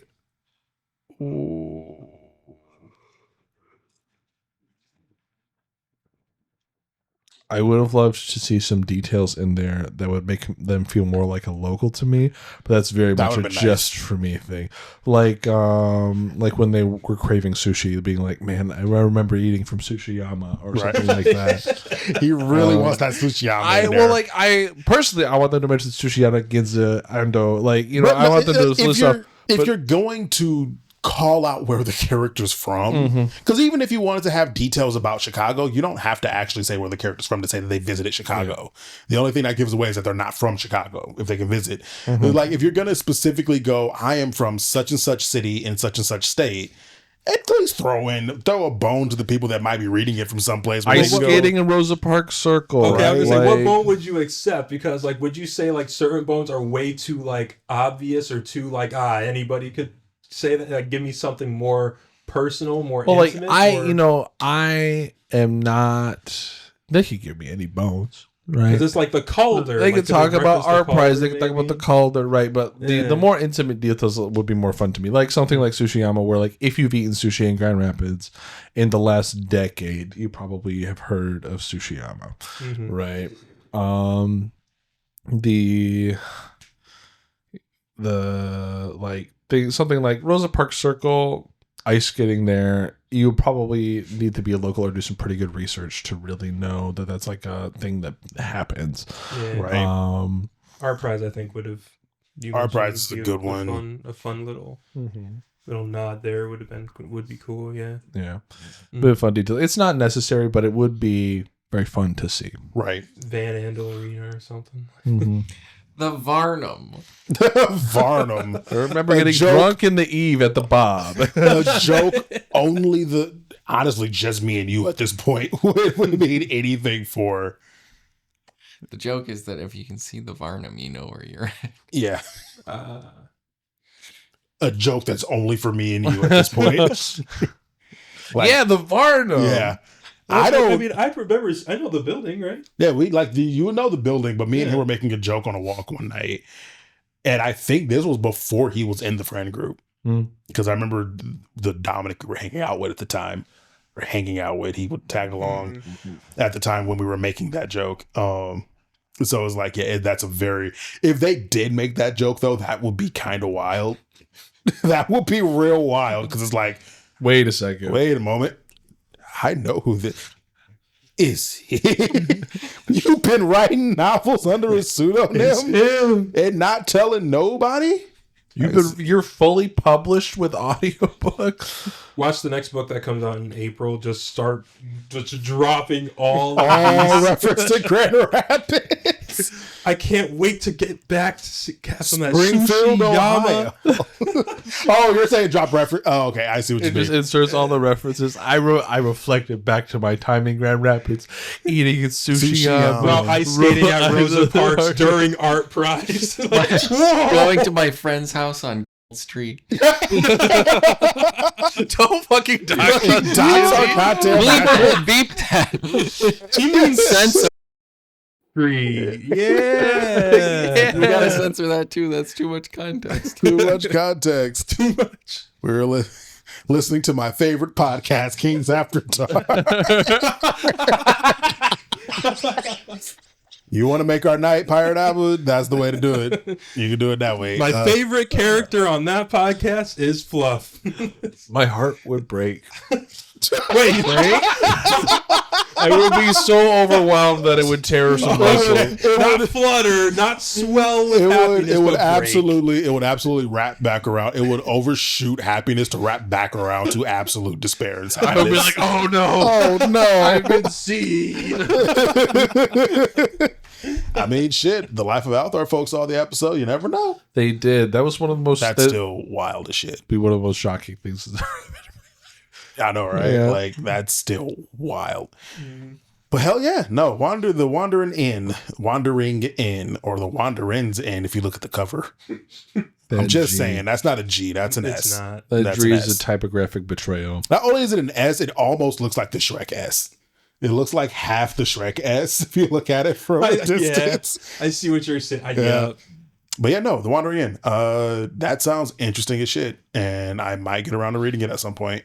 Now that I'm getting caught up on the fucking episodes, I'll have actual time to do things that isn't sitting and listening to our fucking voices for hours on end. I really hope you do, because that's gotta be. It's gotta be done. rough, man. I'm light at the end of the tunnel. After this week, I'll be back to usual. It is fine. It kind of works out. With, I mean, you guys. And then we enjoy can spend listening- time together again. absolutely, we super can. You guys enjoy listening to our voices, though, right? Yeah. You do. Yeah, That's why we you're know here. you do because you hit that like button and that subscribe button down below. And even if you didn't yet, you're what 45 episodes in listening to this? Yeah, Probably. probably about the time I to start mean, doing that. even if you just jumped in on this episode, you're already in too deep. So like, You know too much. One of us now, We'll have to hunt you down if you try to get out of his. or they might hunt us down. Now that we've been doxxed. Thanks, Izzy. Oops. Oh man, I was about to say something. Because I thought you're gonna say 5 stars. Yeah, 5 stars. If anyone's been looking, you might notice that episodes have not been uploaded since like episode 36 on the Spotify. That's because the fucking site to upload my episodes on just wouldn't load for the last like 3 weeks. Really? Yeah. It just stopped loading, and then I checked today and it just randomly started loading again. So now I get to start getting those episodes uploaded on there. Which is pretty much what's probably about to happen. I just hate that I can't do a mass upload. That would be really nice, but oh well. It still takes a couple of hours, but it'll be okay. But yeah. Let us... Nah, not gonna take a break yet. It's too soon. I have to pee. Well, okay, we're taking a break. Actually, I do too. Now that I think about it. You know what? Universal pee break. All right, let's go. All right, can you believe It's because he was born later. Can you believe everyone in this room has a fully formed prefrontal cortex? Prefrontal lobe is the word I was probably Unfortunately, I can't. He's got one more year. Yeah, I got one more year. Oh yeah, 27. One more year to learn a language before it's 6 all more fucked. months. What? 6 more months. Then it's it's close locked to 6 more in, months. and you can't learn anything. Can't ever learn again. anything else. They swap your brain material out for concrete. Yeah. It's my greatest fear. That's fair. It's a scary existence. Mm-hmm. So speaking of teleporting, killing gods, and going wherever you want, I've been yeah. You know, continue. Keep going. I've been holding on to this fucking segue since we mentioned it. Story. Top tier. It would have been such a clean cut too. You could have cut out all the potty talk. No, we're still like a good 30 minutes away from the moment it was brought up to bring it in as a segue. I can't wait until like this becomes our thing and we just go into topics this way. This is the thing now. Without acknowledging it. And it's just a thing that happens to anybody who tunes in to those episodes are like, what the fuck is that segue? Yeah, exactly, bitches. This is how we go into all of them. I'm going to make this so much easier on myself going forward with this editing. Anywho,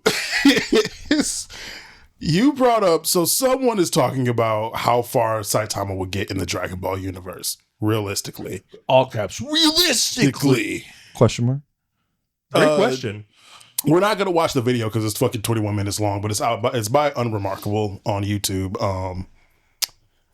You're the one who shared this, so I watched about halfway through, and I had some issues with it because, if we step outside of what I think I want to actually talk about, if we step outside and we just like say, would Saitama win? I think he would, not because Saitama is like stronger or whatever, but the one punch ability is not like. Yeah. He doesn't mean that he's super strong. I mean, it's a narrative conceit. He has a narrative like contrivance that allows him to literally win any fight with a single punch. Yeah. And so like that, because of that, he essentially immediately wins. Mm-hmm. Now, I will point out, so this is the thing to understand about this conversation is I can't speak for you.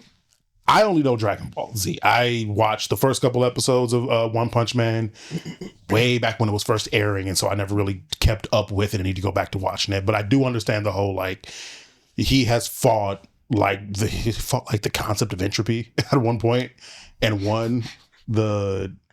I don't know if that's what it actually was, but it was the black creature thing that he was fighting in space and shit. Season 1? I don't know if it was season 1. I just remember seeing him fight it. I mean, so for my experience, I've only really watched the anime of both things. Yeah. I've never consumed any manga of either IP. And I've only seen, I think, up to the 2 seasons of One Punch Man. So I'm not even all the way caught up with that. I haven't watched the second season of One Punch Man because it was universally reviled.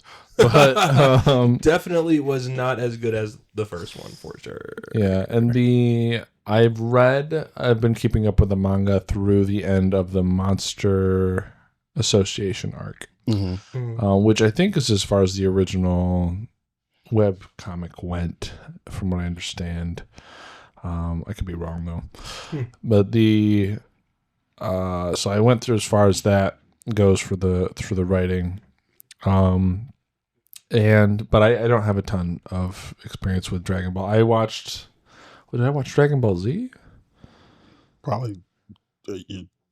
Probably. Was it? I've watched from Baby Goku through. That's right. It was Z. It was Z. Yeah. You were jumping all the way through. I watched. Yeah, I watched fucking from psychopath. when he became Baby Goku to when he first died. Which would be more me.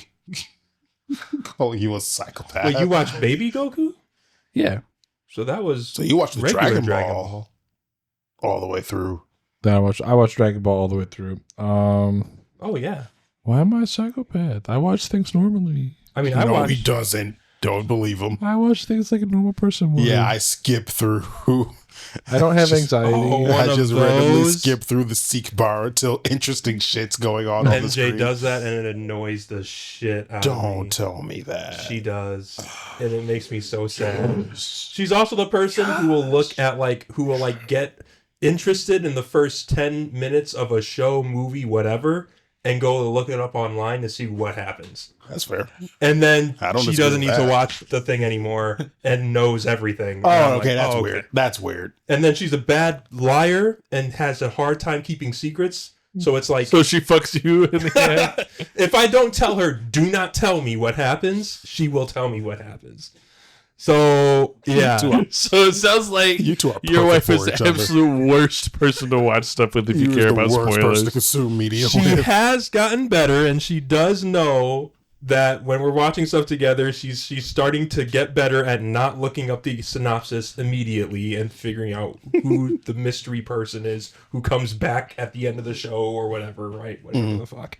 So she has gotten better, but yeah, she is that person. Jesus Christ. I didn't know they existed, but we are. that's pretty terrible. I'm not gonna lie, it's pretty fucking bad, dude. It's even worse when it's like you watch the movie and you see her react. It's like, oh wow, and then after the thing's done, she's like, I already knew what happened, and I was like, oh my gosh, so you were lying. That's fine. That I find it fine. Because I'll look up a plot of anything.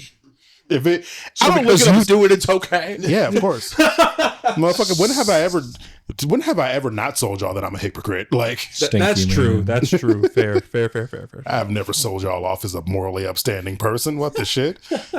But no, it's like, I don't mind because I don't seek out the plot of something if I'm already invested in it and watching it or whatever. But if I come across it, I don't shy away from spoilers, right? Y'all know that about me. Man, I'm not going to ruin it for the other person. I will absolutely feign interest and feign reaction.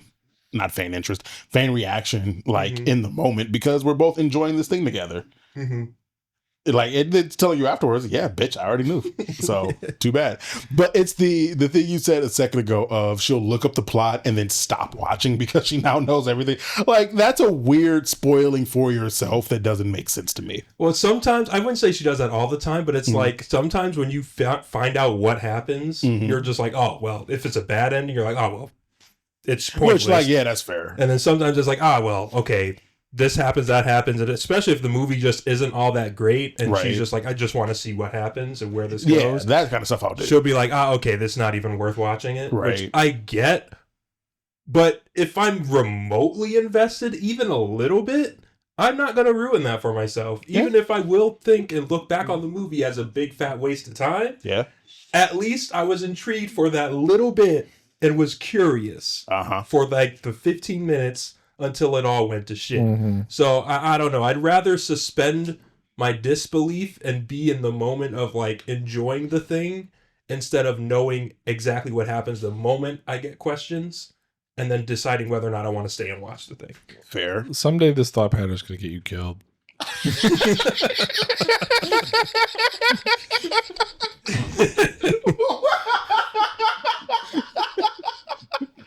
What?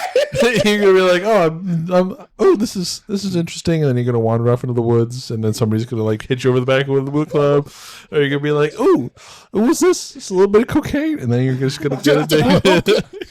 I think we're past problems. If a little bit of cocaine is what you found interesting. I'm just saying. I think we're already on a bad path. Jesus Christ, Fluff. I just kicking a backpack. Yeah, and everything under the table it was leading up against. It was not my attention. I'm sorry. Did that hit your foot? Are you okay? It's fine. It's Yo, fine. he's dying. Obviously. Good. Good. I'm gonna sell this now. Thank you. Luigi, he's saying hello. Hi, Luigi. But If y'all notice that there's just a tonal shift in energy from the beginning, the before till after the break, there's something real stupid that happened during the break. That if you want to see it, you got to go to Patreon. I totally forgot. You're not going to have any of that. There's That's no gonna way. be in the There's no episode. fucking way we put that That's going in the episode. episode. That's only going to be for Patreon. If there's been any time where we want you to go to Patreon to see a discussion, it's No. this one. No, yes. no, yes. Go to Patreon. We need to support Go the to money. Don't do it. Patreon and tap It's in not on worth this it. topic. We need your Support. Shut up. support in any way to get this idea off the ground because we think it's genius. So, do Dragon Ball ever fuck with the laws of time? Yes. Okay. Multiple In what occasions. capacity? Like, how do they do that? We had a character in Super who straight up can just jump forward. Like when you first meet him, he can jump forward 1/10 of a second, but by the end of it, he can jump forward like full 1 to 2 seconds into the future. And Goku can counter it because it's Goku. Mm-hmm. You do have time travel, even though it's a big no-no to use. There are people that have created time. As a matter of fact, one of the Cell arc was about. Initially, it was about time travel, but then they kind of retconned it that it's more parallel universe theory, like it's more string theory. So instead of future Trunks coming back to the past to fix the future, it was actually more a Trunks from a parallel universe that's further in the future jumps to the timeline for the Dragon Ball Super and warns them of.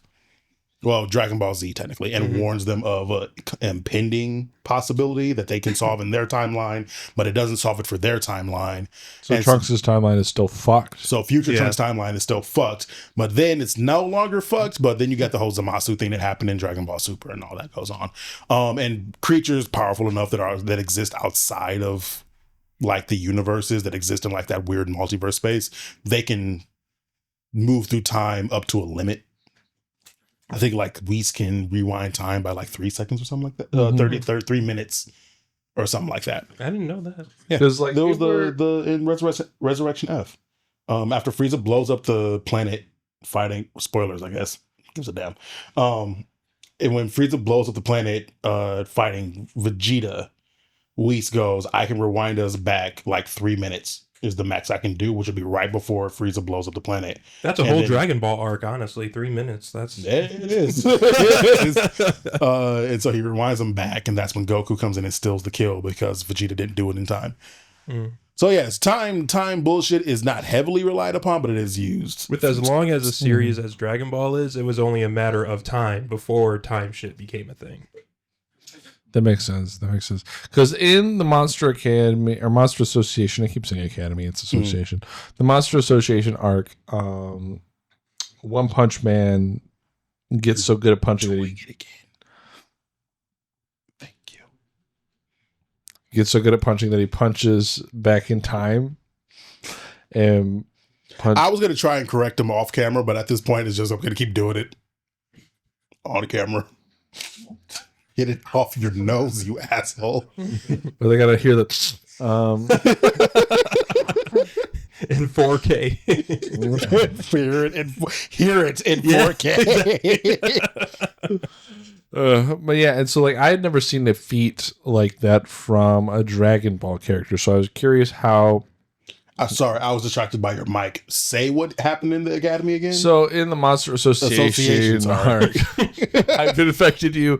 The One Punch Man is fighting with Gore. I think I can't remember his name without saying fetish. BDSM. No, he said gore. I'm just gonna look that up so we don't have to keep that in the episode. Thanks. We'll come back in a second. Gore. I think that's the creature I'm talking about, actually. When I was like the concept of entropy.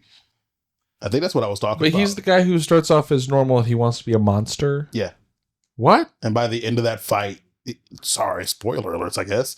By the I end of didn't that realize fight, they get he's that like, they're like fighting in space and like he's going past like, I don't know the fight because I haven't really seen the fight. I've just seen like moments of the fight and like it gets nuts. In Yeah, the 'cause- anime? Does that happen in the anime? Was it anime? I think it was Well, I'm trying to manga. remember what you saw. Because in the manga, I saw screenshots. Is what I saw. Was okay. it colorful? Yeah, I and- believe it was anime. So I don't think there's no I think way. he's talking about either the final dude from It sounds season like 1. the final dude from season 1. Who was the final dude from season 1? Because they do fight in space in the final dude from season 1. Right. Like, Garo is introduced toward. Yeah, this is the guy. This is the one. From Whoever the fuck he is. This dude oh, turns into this, and that becomes an epic battle that they have Yeah. to fight. Because they fight in the. Because he's granted power by whatever God is. It's really unclear where this is going, but eventually, actually, it's not super unclear. Eventually, One Punch Man is going to punch God out of the moon and kill him. But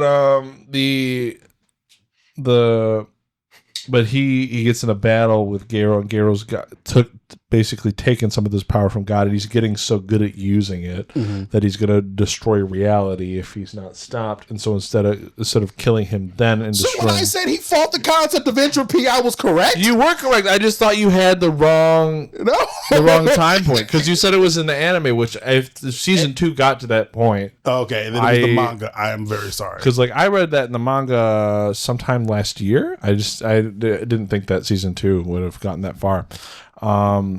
Yeah, he instead of killing him, then he goes back in time and hits him before he's able to get that power and superpower up. How did he go back in time? I don't know. He punched back in time. Dude. All right, fair enough. with Saitama, Oh, you just assume that's how it works. If I remember correctly, Garo teaches Saitama how to go back in time. Why would you do that? Because otherwise the reality would have been destroyed because Garo's getting too buff. Isn't that what he wanted? So Garo taught Saitama how to go back in time to stop him from being too bad. Yeah, so yeah. Oh, so he did the whole villain thing where he's like, I'm becoming too powerful, actually. Yeah.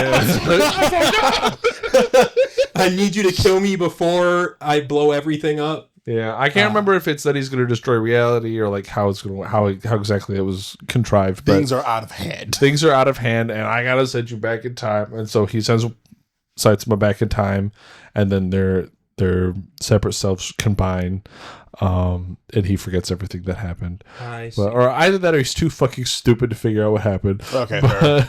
I probably That's also believe a the latter. possibility. Yeah.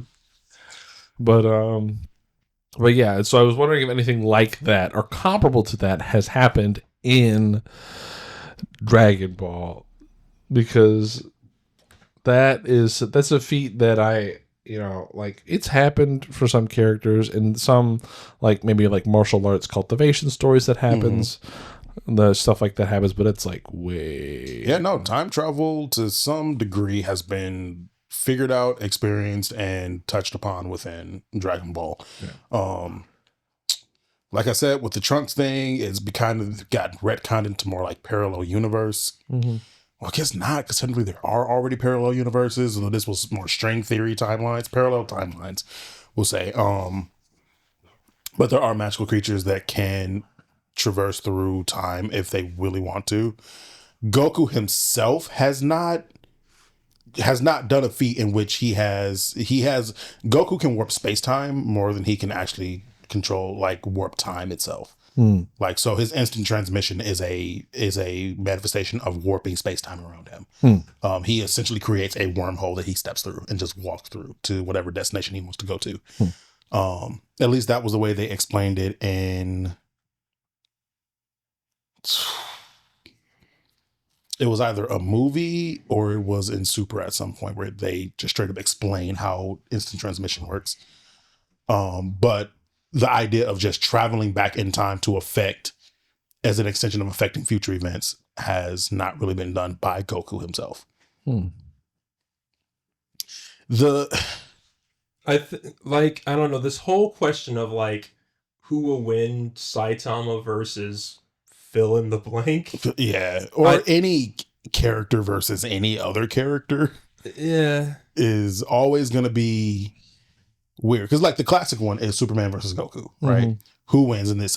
Who wins in that Probably instance? be Goku, right? It's hard to answer because both of them have the same narrative plot contrivances. Yeah. And that's what you get into with a lot of these characters is that all of them are the main character. And it's kind of hard. Yeah. and all of them kind of come from different worlds per se. And then different worlds and rules and how their worlds work. And so it's like, well, do we... Well, that's why I was asking about the feats specifically. So if we're comparing the feats that they've accomplished, and we assume that what we have an example of textually is the limit of their power, and that would determine, right? Yeah, if the fact that Saitama can in fact step back in time But also to be clear, gives him a feat over Goku. When that happens to Saitama, you would have to pluck him from that story in that moment to fight Goku, because technically when that happens, he actually powers down because his fight with Goro powered him up to be able to do that. Like he was learning and growing as that happened. Well, then hold up. So is Saitama time traveling or is he manipulating time backwards to a point? It's a great question. The way they explain it makes it seem like he's time traveling, but then when he recombines with his past self, that knowledge he recombines with him. Okay. Yeah, that knowledge or whatever the fuck he gained is kind of lost. Is lost. Interesting. Okay. This is why I don't like time travel as a plot mechanic. Because it's pretty fucking bullshit and confusing. Especially when they just forget that it was a thing right afterward. Right. Saitama gets through a lot of the Dragon Ball universe. I absolutely 100% agree with that. If we're talking him fighting peak, if we take out time travel contrivances and we're relying just on like, it's kind of hard to say this, but it's like his power, which is to defeat anything in a single punch. Which is that if we remove the idea of it being a plot contrivance, is that his power, or is he just so strong that every enemy he's fought, he fights him? I think that's now with that distinction, he's gonna have a hard time with a lot of the Dragon Ball characters, especially once you get to Tien Shinhan, like the main Z fighters and above, depending on where you're plucking them from. Like if we're talking current Goku, Vegeta, Piccolo, Gohan, Tien Shinhan, he's gonna have a hard time fighting them because they are Goku alone. Goku and Vegeta alone are multiversal. Piccolo, Gohan is technically even stronger than them, or has the potential to be even stronger than them, and Piccolo's not far behind them. Like we're talking beings that can fight, that if they really wanted to could destroy entire galaxies if they absolutely just put their minds to it. And so without the plot contrivances and like I fucking hate this word, but power scaling, I do think he would have a very hard time getting he will get a very far way through the Dragon Ball series, but I don't think he completely finishes it out. But once you start adding in plot contrivances, then you wind up with the problem that almost every main character of a series has a lot of plot contrivances that like Goku has won against things that he should never have been able to win against. Like if we're being particularly honest, and he only wins because he's Goku, and that's his power, is being the main character. Yeah. Now this got me thinking about the one fan animation person who has basically been animating for the past 2, 3, 4 years? 4 years plus. We'll say 4 to 5 years. This series of Goku versus Saitama. And it's really good. Yeah. Like, I just linked it in the Discord, but it's by Etoilik One Animations, and they fight. He animates them fighting, and a whole bunch of other characters make appearances throughout the series.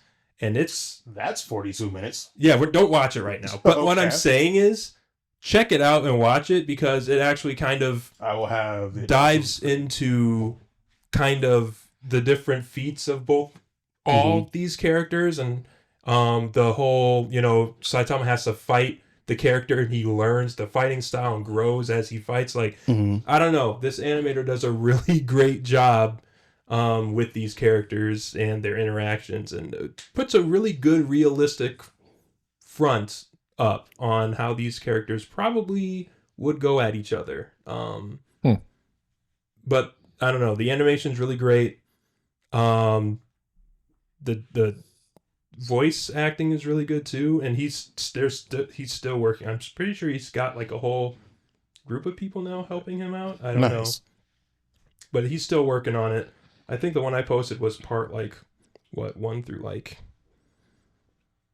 I don't even know. It's not the full for sure. There's still more parts that he's making. Oh yeah, but that was what I watched. It was the full movie at the time of creation.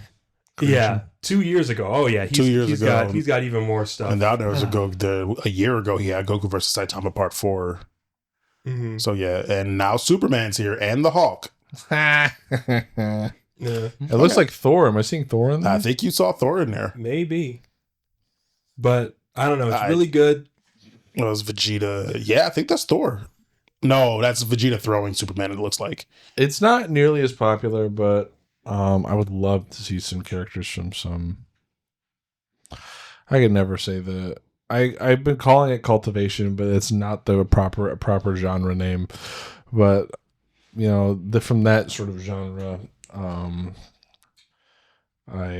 would love to see some characters from there, because like super high level characters have, you know, like a connection to like the powers of nature and like reality, and are essentially like warping reality to do things. And so I would love to see these like immortal gods essentially face off against some of these super punch guys. fair.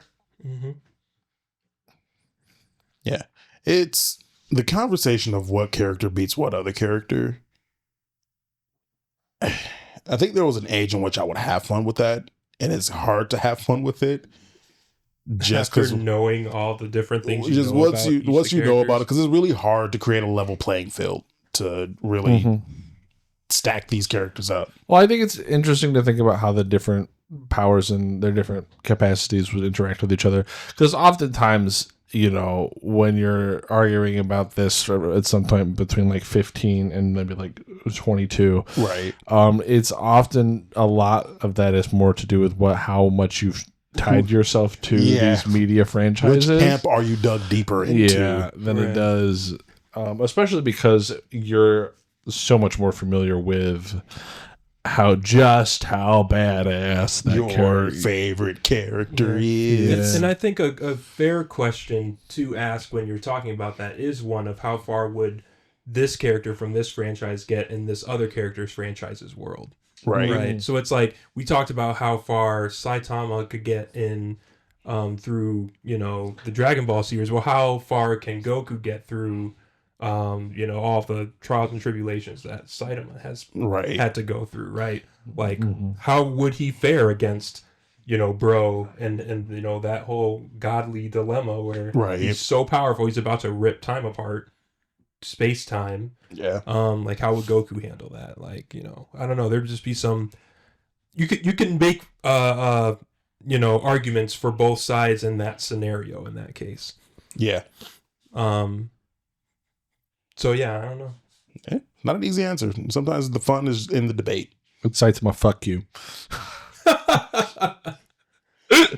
All right, you know what? I'm not even gonna argue. I think I started this out with agreeing that I think Saitama would be the fucking winner. I think that was what just because his power set is to defeat any person he goes against in one punch, and that's his also because Dragon Ball Z death is not a consequence in most scenarios.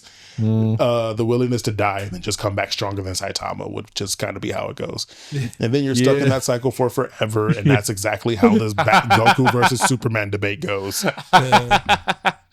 I mean, like, how many times has Goku died versus Saitama? You know, that's one thing to think about. Goku has Saitama not die. Yeah. I don't think he's died. He's gotten close. Yeah, I think Goku has 2 or 3 deaths under his belt at this point. But then you could argue, does coming back from death mean you're stronger? Well, for Goku, yes. For Goku, it absolutely means he will be stronger. Because that's just kind of how it goes. But we've also seen characters in the Dragon Ball series. So, like, the initial question was, how far does he get? Not necessarily against Goku specifically. Yeah. And now that Frieza Black is a thing, or Black Frieza, whatever the fuck his name is, we've seen him literally defeat an immortal character. Like a character that's not supposed to be able to die got killed by Black Frieza. So, damn. Yeah. So that one would be a hard one to kind of settle with. But yeah. Oh, anime fantasy fights. Always a good time, aren't they? Izzy, you queued up something for us to watch today. Yeah. No. I'm going to have you on camera one of these days. I'm just going to have a camera set up that watches you along with us. Cam. Yep. You're just going to take my privacy from me? Yeah. Yeah. You signed that away when you walked into the house. You're going to be exposed. They're in the bathrooms. They're all in the iFlow. I'm bleeping that out. All right. This is courtesy of James Lee. How I Broke Up with Adobe, or at least the last part of it. A lot of people would like to make a switch. They can be pretty hard. I get it. It costs time, energy, lost revenue, and I don't make it easy for you to just pack up and bail. It's simply much more convenient to stay with them. But I've got a little public service announcement about the true cost of staying in your convenient big tech relationship. The technologies we use become an extension of us, interwoven into our workflows, industry, infrastructure, and meshed with the fabric of our culture and society. It's how we spend our time and interface with reality. There is a brazen, perverse business culture permeating big tech that's not to deliver a quality product or solution, but to smooth trap, coerce you, to make you reliant, addicted, and dependent. Then they lobby to change the political landscape to their favor, to capitalize on the problems that they've fermented. The world is spiraling at the whims of a perpetual motion, profit machine, to seek competition of power-hungry addicts. About to brainwash you, drain your blood, and smash your molecules into shield of profit. Brace yourselves, save one. It's up to you now to stand up and do something about it. Take action now. Value your privacy. Find out alternatives.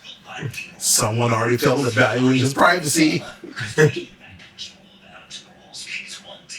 Against a system they're assembling. The oligarchs and big tech are descending on you, cementing their monopolies and locking that shit in. We have this window to act while we can, because the stakes aren't just about a mouth feature or a subscription payment. It's around preserving a relationship with technology that's made for us. You can't trust the system. Can't trust nobody. I don't know. Do you think it's super hyperbolic or? Not really. I think he's walking a very fine line of being like hyperbolic.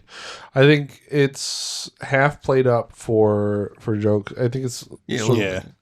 Like he's definitely being over the top, but what he's saying I would not call hyperbolic. I think is absolutely what we've all been, especially us in not just tech fields, but like tech fields that cross over with development, design, digital media. We've watched Adobe go from a perpetual license to a paid subscription model in our lifetime, and in our college lifetime, as well as like seeing you were just talking about Blender earlier today, right? Yeah. Of like, Adobe has been the modeling CAD animation standard for a very long time. Blender is open source and is blowing 3ds Max and its ilk out the fucking water because it is open source and essentially crowdsourced. And like all of its features are developed by the users and people and it's released in this free tool that at best is either getting ad revenue on the website and donations. Like, and keeping it alive. People want to write an academic paper about a fluid Justin. simulator, and they want to build one from the scratch. They build it in Blender, and then that code gets incorporated into the engine. And Donate to Blender too, by the way, if you can. Oh yes, please donate to Blender. no, they should donate to us. That's right. Blender, Sponsor. donate to us. And then everybody, you go donate to Blender.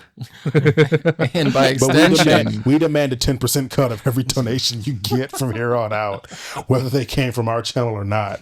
Honey, I was about to ask, did we talk about honey on the podcast? I don't forgot to think talk we about honey have. last week. We'll get to that soon. We're never going to talk. But his styling and the animation of it all is a little over the top and Is kind of all of goofy. his stuff like this, or is it just this one video because of the new? this is pretty much his style. I Say- would say this might. Some of the parts in this were a little light for him. Even he goes pretty hard with like the animated face and everything. Really? Yeah. Oh, okay. Yeah, this is just a style. I find it a little cringy, but It's a I was little. going to say it is it's a little edgy. cringy. yeah. But something he talks about in the full video is like, do you remember when you like first started using computers and like software and stuff, and like Opening the world up to this amazing world of there was something magical about discovering the software and learning it. yeah. And I've been kind of, maybe the past year, I've been using Linux and more like open source software. And it feels the same as like when I was a kid for some reason. I don't know. It just feels, it doesn't feel as icky. There's like something. I mean, just like Blender to 3ds Max, you got to think Linux is an open source like operating system compared to the package deal that is iOS or Windows. Yeah. I mean, there's like, Windows just started doing this thing where if you want to log out or lock your, like go to your lock screen, they have a notification if you're not signed into your Windows account that says sign into your Windows account. Oh, they've And had your that for only- a long time. Your only options are remind me later, or sign in, or remind me later. Oh, the fucking let's finish setting up your Microsoft account thing every time I reboot my computer has been, there's probably a way to disable it unofficially. Like if you go into like the registry or the regex or something deep buried in there that you shouldn't be touching unless you really know what the fuck you're doing, you could probably turn off. But yeah, they are not going to let you not see that, to the point that sometimes they just go, fuck it, we're updating you anyway, bitch, like they did with me in Windows 11. Did I ever tell you all about that? No. My main PC, so literally for the last like, I got that PC 2-3 years ago. Do not like Windows 11. Did you just have updates paused? Essentially, Did you keep pausing it because it, Yeah. or was this before when you could like perma pause it? This was before you could perma pause it. Well, I didn't even know about perma pausing. Like, I just know that every time I want to read, because I don't restart my computer super often. I'm the kind of person that just lets that shit stay on, and then when it's time, if something's going on enough that I feel like I need to reset it, I will. When you move houses. Yeah, Yeah, if my Quite computer literally. isn't like dying on me and begging me to turn it off, I don't turn it off. Yeah, like I'm just gonna leave it on.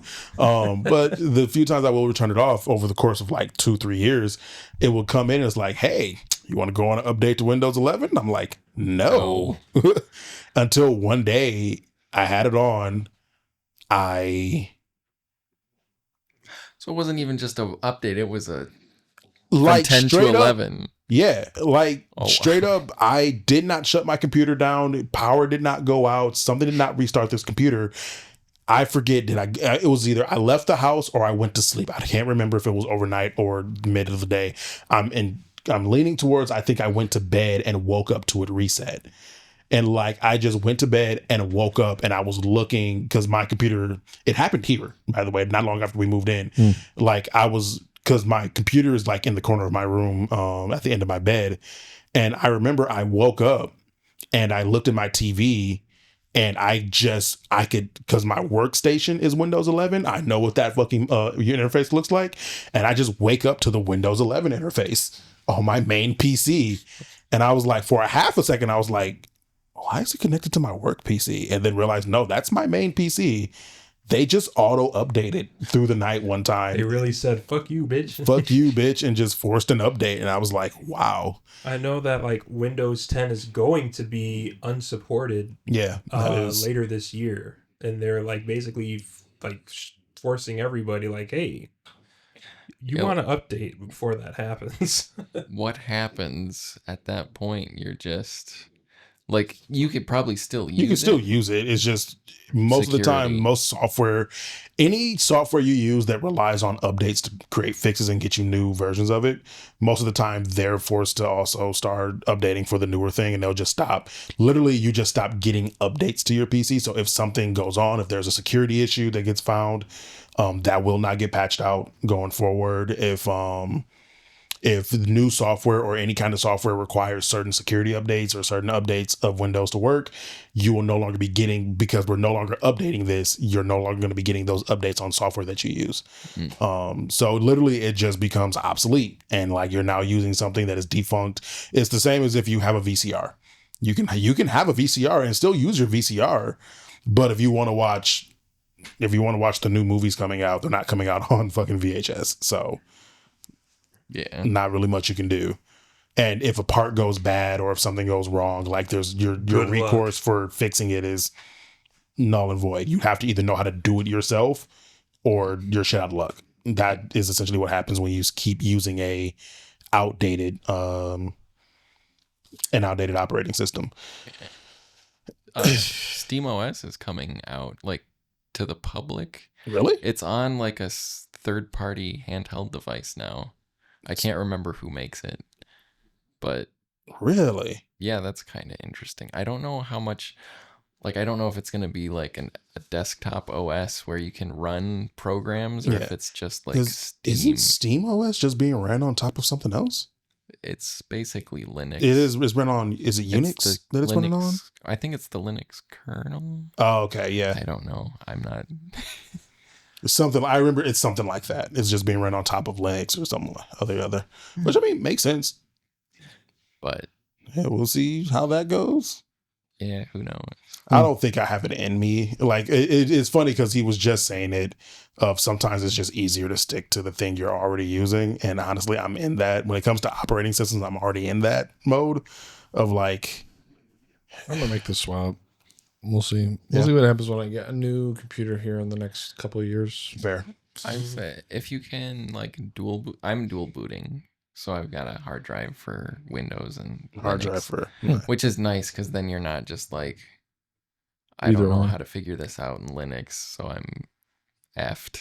But yeah, I think another option that I do want to start looking into is setting up virtual machines. Yeah, that's something I need a bigger hard drive to start figuring that out. Yeah.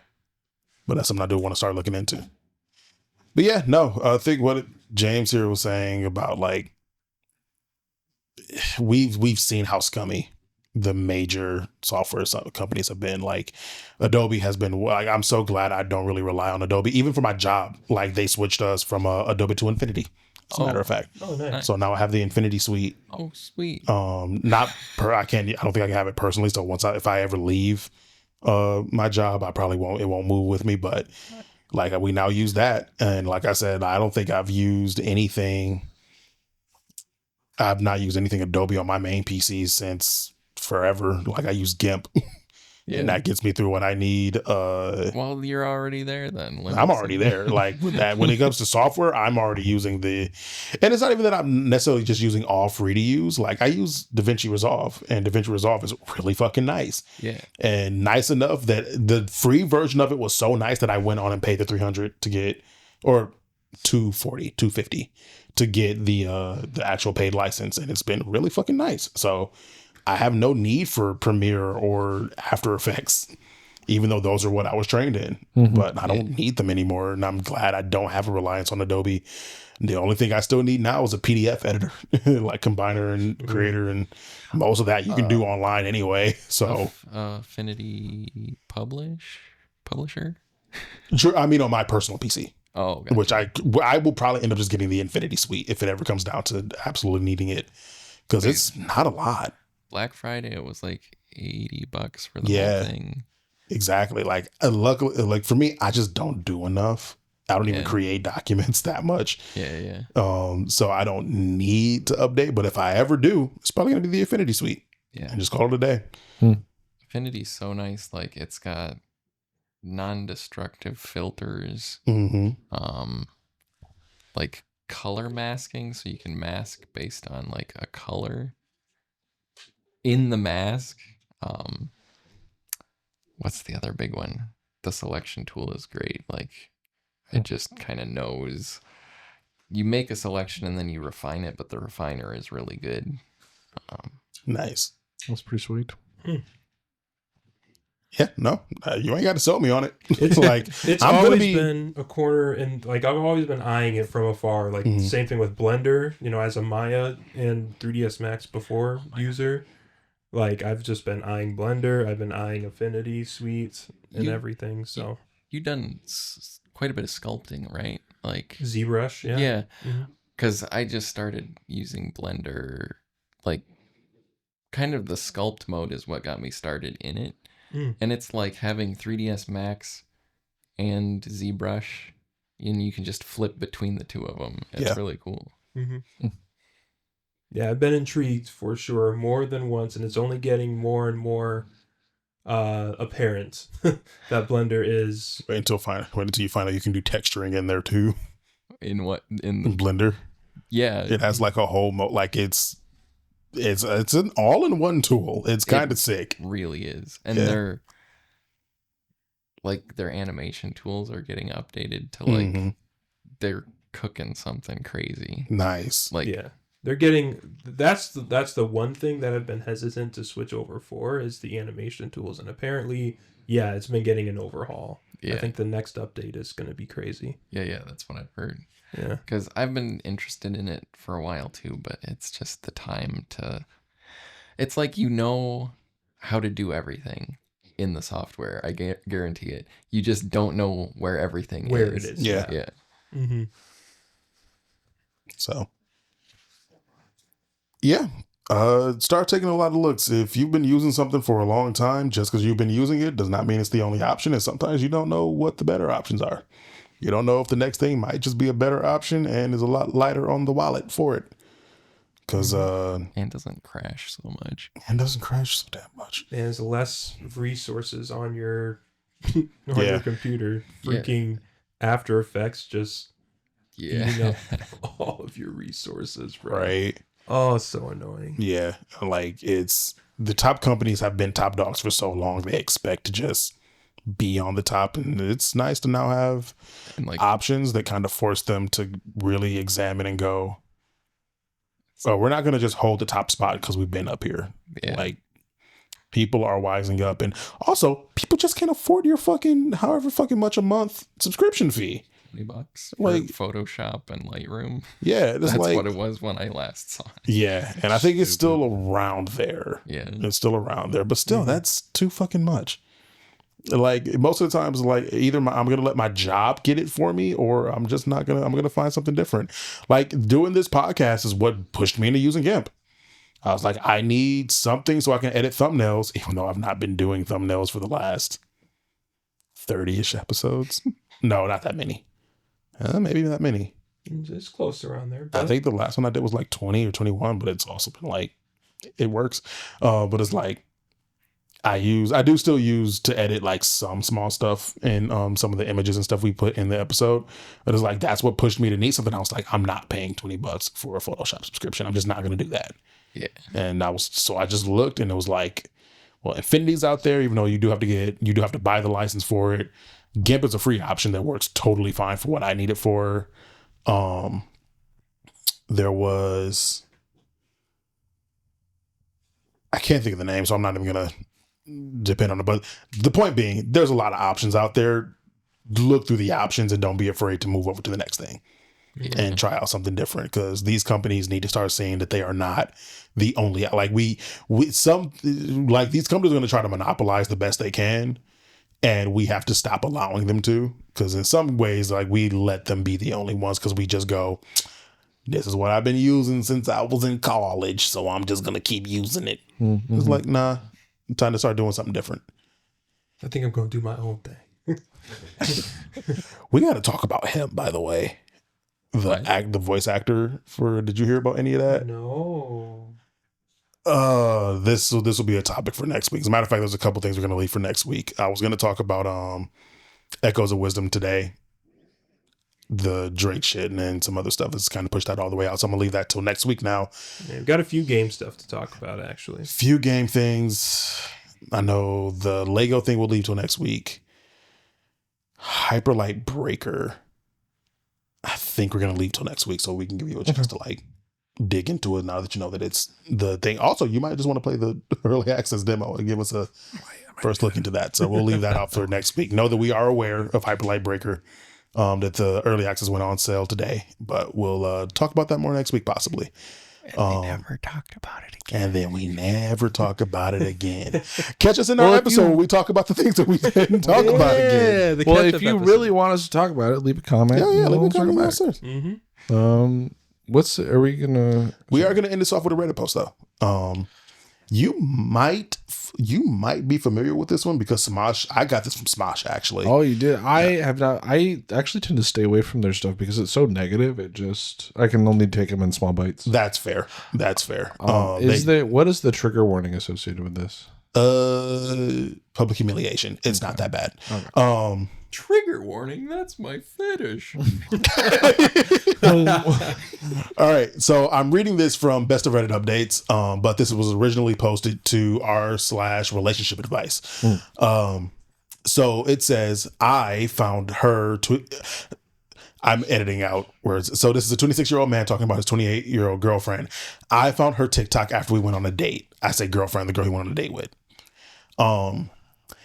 So this is honestly not something I expected to post about, but here's the thing.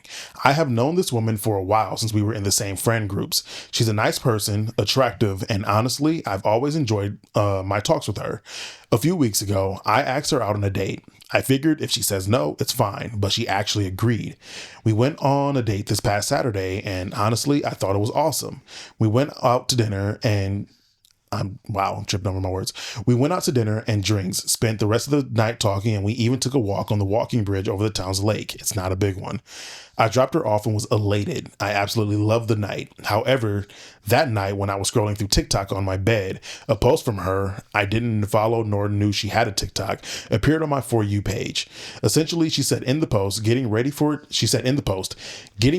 date I really don't want to go to. Damn. This was like a bucket of ice water being thrown on my head. I was so freaking happy, and I just found out she didn't even want to go on the date with me. Don't get me wrong, I'm not saying she has to want it, but please let me know if that's the case. We don't need to go out. We can forget I even asked her out. But doing this on the internet, it made me self-conscious. Not sure if that's the right word. Now I'm unsure about what to do. Should I tell her I saw this or just forget about it? Honestly, it really hurt me, and I'm not really sure I want to give this another try. I mean, she didn't want to go out with me in the first place, right? TLDR, asked the 28-year-old out. Asked the girl out, had an amazing day, later discovered her TikTok post indicating she didn't want to go out, feeling hurt and unsure whether to talk to her about it. I have seen this one, actually. I don't remember everything that happens, but... yeah, that would be rough. That's rough as fuck, bro. That's rough, buddy. Like, I read through this story, and I was looking at the comments, and there's a lot of comments about like basically going, "Oh, don't take it so personal. Sometimes people just deal with anxiety. Sometimes it's just anxiety and nerves, and people deal with that." It's like. I don't know. Even people do. People do. That part's true. But setting up your phone to record and probably edit a TikTok to then post to your TikTok feed ahead of this date is weird as fuck. And not really a appropriate anxiety response. Yeah. Like I I understand people have anxiety. I'm not saying that that's not a thing that happens. This is not a response I look at and go, oh, that's just anxiety and nerves. Mm-hmm. No, it's not. You chose to call out and potentially humiliate somebody else. Yeah. Which I think is... Of which, if you know TikTok, you know that you will, if you even have that person as a contact in your phone, that's enough that they will push their content to your For You page because this is someone you're connected to in one way or another. Which also, if he's getting it, means their other friends are also getting it. Which I think the other part that I was like, everyone's trying to go, oh, maybe she wasn't meaning like you specifically, or maybe this is just her way of dealing with first date nerves because first dates are always awkward. And I was like, I get that. And I would get that more if this was if this was two people that met on a dating app. Yeah, right. some rando and you're this not was sure. just some rando you're unsure about. But to say this about someone you've known for talked to and have been friends with for a long time, to say this in a space in which it could get back around to him is really weird. Right. Really makes it seem like you were trying to humor him. It makes it feel like you're just humoring me. Yeah. And I 100%, I very much identify with if you want to say no, just say no. Yeah. Or maybe she saw an opportunity to make a TikTok about this topic. Which that could be it. And that I would find more reasonable if that's just it. But my problem with that, and this is my real problem with her posting it to TikTok, I'm not even so much upset she made the TikTok. I'm upset that it's such a knee-jerk reaction for her that she did this before even going on the date. Like she made this, like not about making the video. She made the video, she reviewed it, she posted it, and then she went on the date. She didn't make it go on the date, realize it wasn't for her, and then went on and posted the video. It's like video. there's no lag period between whether, and honestly, even if the video was positive of her like, get ready for me on this date I'm going on soon, that still rings a little weird to me. Because it's like, if that's your instant reaction is to make this video and post it to the world before we've even gone on the date, like that's like, publicize the business. You're publicizing too much. You got to work a little bit of lag period in there so that like weirdness like this doesn't happen. Right. Now you mentioned that like it was posted before she went out. Do we know that? Because he says that he dropped her off, was elated, went back, right? And when he was just randomly scrolling through TikTok, saw it. Yeah. Now, do we know? I mean, that would be a worse. That would be even worse. Right. That's my question. That would be so much worse. If she posted it after the date, then that means that she definitely was thinking about the date and definitely did not was not feeling it. Yeah, right. I mean, that would from her in terms of like judging her about it a little less, but still, that's a sucker punch. That's even hard. That is a sucker punch, right? Exactly. And especially with a date that he thought went really good. Exactly. Like that sucks. And then the only, if I would say again, devil's advocate defense on her side is like, okay, she did that, posted it, maybe wasn't excited about the date, right? And posted it before the date. Yeah. Went on the date, got back, and actually felt good about the date, right? But it was already posted, it's already getting her likes or whatever. I don't know. Well, that's the thing. Whatever. You're not right. that to me. That's not even a devil's advocate defense. That's what's going on. Yeah, and leads back into my thing of the fact that you couldn't even like hold off. Not the making of the video. I don't think the making of the video is that crazy. Is the fact that the posting of the video had to happen before you went on the date as ASAP. Like, right. It feels like is it just ASAP like thing. a relationship with TikTok and like technology that makes you uncomfortable, or just like how she's treating that? It's or relationship with the need for social media, like social media presence. That I find a little bit uncomfortable about it because, like, I don't. Is it even the social media presence? It's the immediate. Because I you kind call of get it. what you're saying. There's something about it that feels bad, but I don't know that I could articulate it, and I don't know if I also would want to pass judgment on somebody for that, if that makes sense. It's a passing of judgment. I don't think it makes her a bad person by standard, but I find for a 28-year-old woman to be posting about her life with the same fervency and speed as a teenager, I do find a little strange. Because that to me, that says I'm not so much thinking about what I'm posting versus I just know I need to be making content and posting. And so I'm just going to post about the first thing that's going on in my life right now. Yeah, I guess my question is then, it's like, okay, what's her following like? What is her presence? What is her presence and what is her brand? Does she have a lot of followers? Is this her content? Like, is this what she does? Which, once again, even if that is true, I'm not bothered with the content. Yeah. It would be, but I would want it to be more mediated so it doesn't interfere with my personal life. You want to know what my problem is? It's the fact that the thought process of, man, this would be really bad if the person I'm going on a date with saw this. Doesn't occur to me. Doesn't occur at no point. Because if that thought occurs, you go, let me see what this date, even if I record it because I'm getting ready for a date I don't want to go on. The fact that my public face is out there and I know that I'm connected with people and me and him are in the same mutual friend groups, by the way. Because all of this is connected and could get back around to him in that kind of way. And I'm going on the date. I never turned him down or anything. Let me at least, let's get through the date first before I hit the post or make public button. That's my problem. That to me shows an immaturity or just a weird lack of dependence on social media presence that just as an adult, I feel like you should be able to think through a little bit more. Yeah. I guess that makes sense. But of course, it's an update. And by the way, this was originally posted in October of 2023 and the update was in November of 2023. So a little over a year ago at this point. Hello, everyone. Some people have reached out to me through comments or chat asking for an update on the situation. Sadly, there isn't much to share at the moment, but I'll provide what I can. Please keep in mind that I won't be discussing this further, nor will I reply to comments. Thank you for your understanding. After last week's post, I read almost every comment, or at least most of them. I'm thankful to all of those who commented and shared a bit of their personal story. Some people mentioned that anxiety is normal and feeling like not going out is definitely common, suggesting that I shouldn't look too much into it.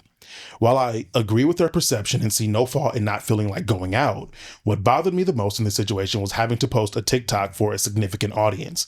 I'm a private person by nature, and even my social media accounts like Instagram have only a single post. I don't really like to overtly share, nor do I want to be with someone who does. It's completely fine to share whatever you want, I just don't want to be a part of it. So I decided not to contact her. I chose to pretend I had never seen the post and let things be. I understand a lot of people might think this is the best choice, but isn't the best choice, but I feel it is the best course of action for both of us. Last Thursday, a few friends who also happened to know her invited me for drinks. We went to a bar, and while we were eating and enjoying our drinks, a mutual friend asked me how my date went, as our circles was aware, and we were going out on a date. I didn't want to say too much, so I just replied, "Oh, it was good, but I don't think we clicked." The friend followed it by saying, "We figured," which made me feel rather uneasy. When I asked what he was talking about, he hesitated, but eventually said that they had seen a TikTok post from her about not wanting to go out. At this point, I didn't really know what to say.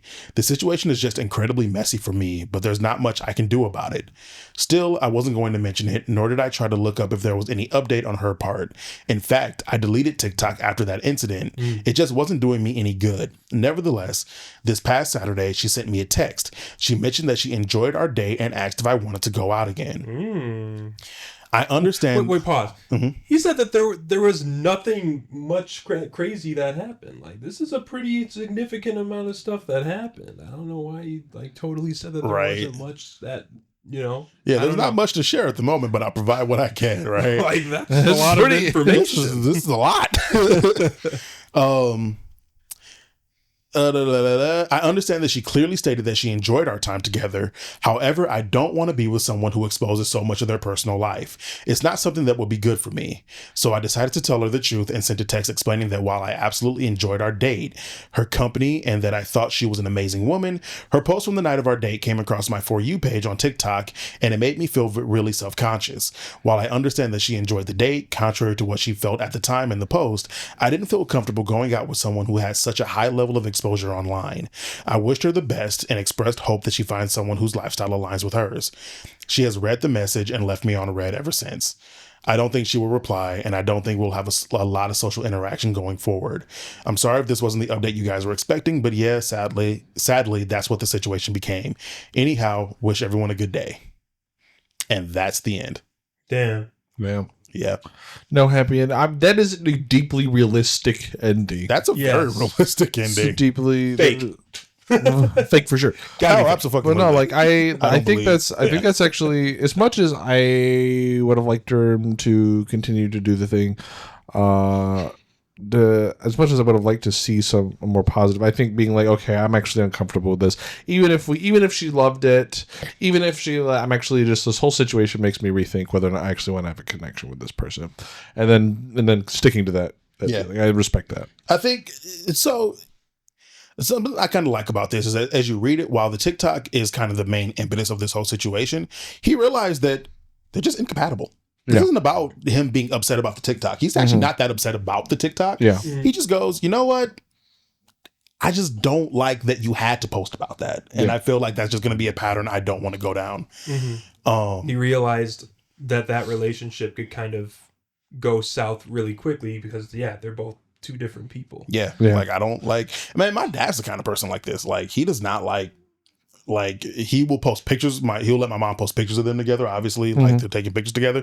He does not have any social media. Shocker, the dude's 63, but he does not want anything to do. He does not want my mom posting any updates about him, like stuff like that. That's like his one limit about social media. He's like, you do what you do, but leave me out of it. Like, there are people, and there are young people who are absolutely like that too, I'm sure. So like, and as someone, it doesn't bother me that she posted about the date. Like, I think I don't like that standard is not one that I share, but I fully understand. And like I said, the thing that bothered me was the immediate, without like what feels like any real thought to like impact into your world that this could have, the need to get content out first and then live your life. Like, that's a little weird to me, but saved himself from the second TikTok that was like, oh, this guy just won't leave me alone. Right. Right. Because it's like, if someone brings it up, is like, the problem, like the thing with that is like, if she posts that quickly, that she's getting the content out before she can even see where this goes, what happens when y'all get into like a disagreement or a fight or something? Yeah. What happens when things aren't going lovely, or stuff is happening, or you're trying to like have a nice romantic vacation or dinner with her, and like the first thing she's doing is posting stuff? Is like dealing with the fallout of her posting, like crying on TikTok. I wouldn't. Preparing for an argument I didn't start. Right. Like that, it just kind of screams like a little immature. And he, at no point does he ever insult her or call her immature. He just like, this is what you do, and I don't think we're compatible, and it's not for me. No. So I respect that. I don't want to be a downer on your mojo. You got your thing. Go and do it. I'm going to stay over here, do my thing. Do my thing and kind of move on. Wish you the best. Like, he handled that the best you could ask for.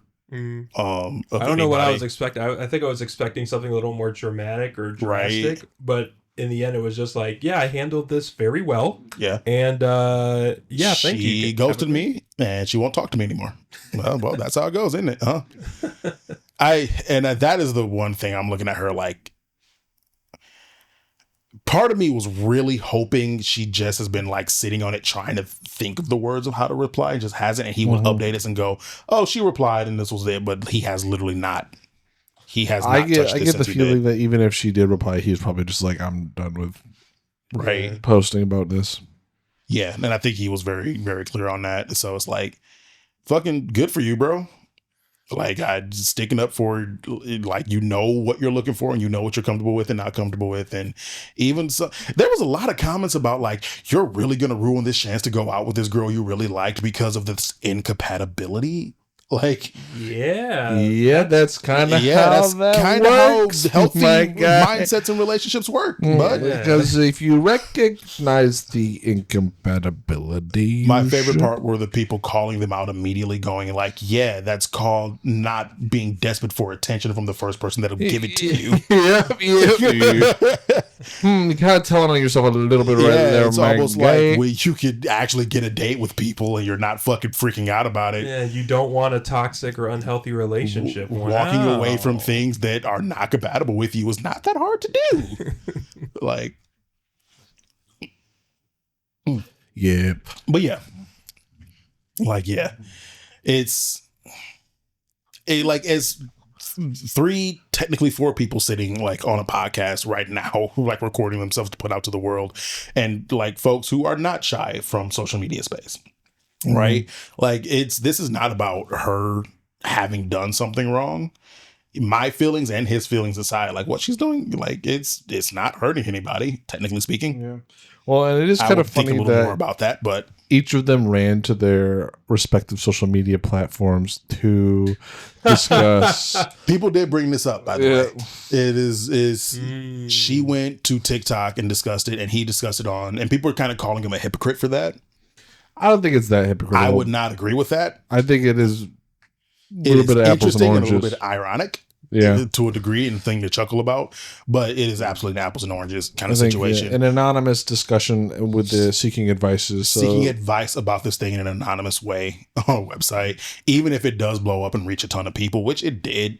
That's just what the nature of Reddit. You don't know when your post is going to be the one to blow up for whatever reason. Is like kind of happens is a whole different deal than a get ready with me style video in which her whole face is plastered to her personal account that is tied to all her mutual friends, including this guy. The guy you're going on a date with, you're saying you don't want to go on, which let's say, like, now that was a question that came up, was when was the video posted? Yeah. And we never got an answer to that. When was the video taken? Or when was the video taken would have been. Could have been another guy. Could have been another guy. Could have been really funny as if somebody found the video. That would I had half a thought. Not to gonna like lie, I was through literally gonna start searching when I got back home tonight to see if I couldn't find the video. We know it happened somewhere around October 23rd of 2023. The nature of TikTok, that video ain't there. There's no way that video's there. Even if this fallout hadn't happened, there's no way. I still that look at your eyes. I don't believe you're gonna find it. Good luck, my G. If you find it, I'll believe your immune system. Because I have to find it. Because about the only thing you can find, and then you'll still need more identifying information. Because the only thing we know is that it was a get ready with me, or really, she just said getting ready for a date I really don't want to go on, and that's essentially what she said in the post. She didn't actually even say that. So that wasn't text. Probably not. If it was a post on TikTok, I mean, it could be in the caption. Oh yeah, like you do have the whole caption thing, so it could be in there. Like we'll see. We'll give him a chance to find it. We'll let y'all know if we do. If he finds it, we'll let y'all know in the next episode. Okay, so let's get ready to go on a date. There's a few of these. Oh, I figured it was gonna be. I had no doubt you're gonna find videos. I just feel like it's gonna be a whole ass genre. Because what date is that from? Is this like a trend? This one I think probably was. Other variation on a trend. 2023 May. Nope. This one is September of 2023.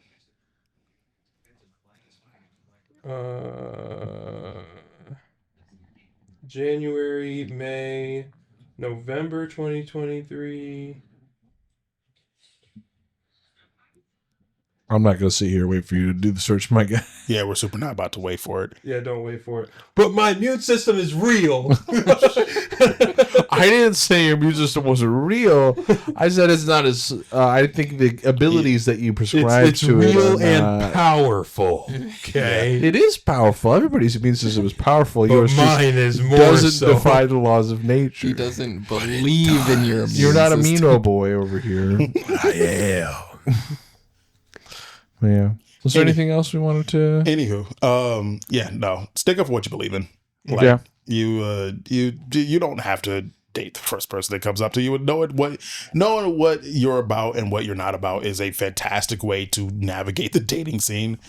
Don't lose yourself to find someone else. Don't lose yourself in the music of the moment. The more you know what you want, the easier it is to know what you don't. When When something crosses a line for you. Yeah, and it means that when you do find your person, you're finding a much more quality person rather than just looks that goes toxic real fast. Or somebody that's willing to give you attention, and then you're like, I need it so bad. That's never happened to me before. I was about to say, trust me, I know what it's like to be starved for attention. Trust me, I fucking get it, but do not let that dictate. But yeah, I think we're going to call it there for the night.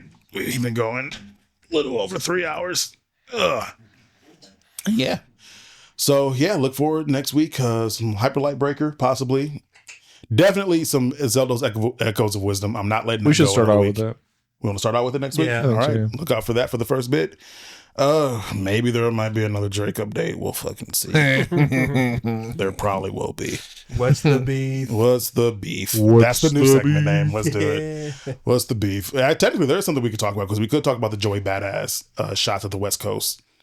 I could tell y'all more about that. If we don't hear about Drake next week, we'll talk about Joey Badass. Okay. And that whole thing, the West Coast response to him, which has been glorious. But yeah.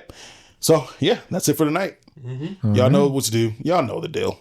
Mm-hmm. We'll say it anyway. Like, comment, and subscribe. 5 stars. Follow us on Patreon or subscribe to us on Patreon. This is only $1. Mm-hmm. It's $1. You got it. You can find $1 for only not even $1 per day. Not even per day. 0.05 cents a day. You can feed us 4 kings in this house. I don't know if the math. That's not far off. It's technically, I think, like 0.33 cents a day or something like that. Yeah, 0.033. Yeah. But yeah, y'all know the deal. It's less than a cup of coffee at Starbucks. Less than a chicken wing a day. And we don't look. Get in while it's $1. We don't know how long it's gonna be $1. Then you better put Arms of Angels song behind this. Is it copyrighted? Maybe. Okay. And you In really the Arms of an Angel remix. In the Arms of an Angel MIDI. All right, y'all. Stay gay. Peace. Bye.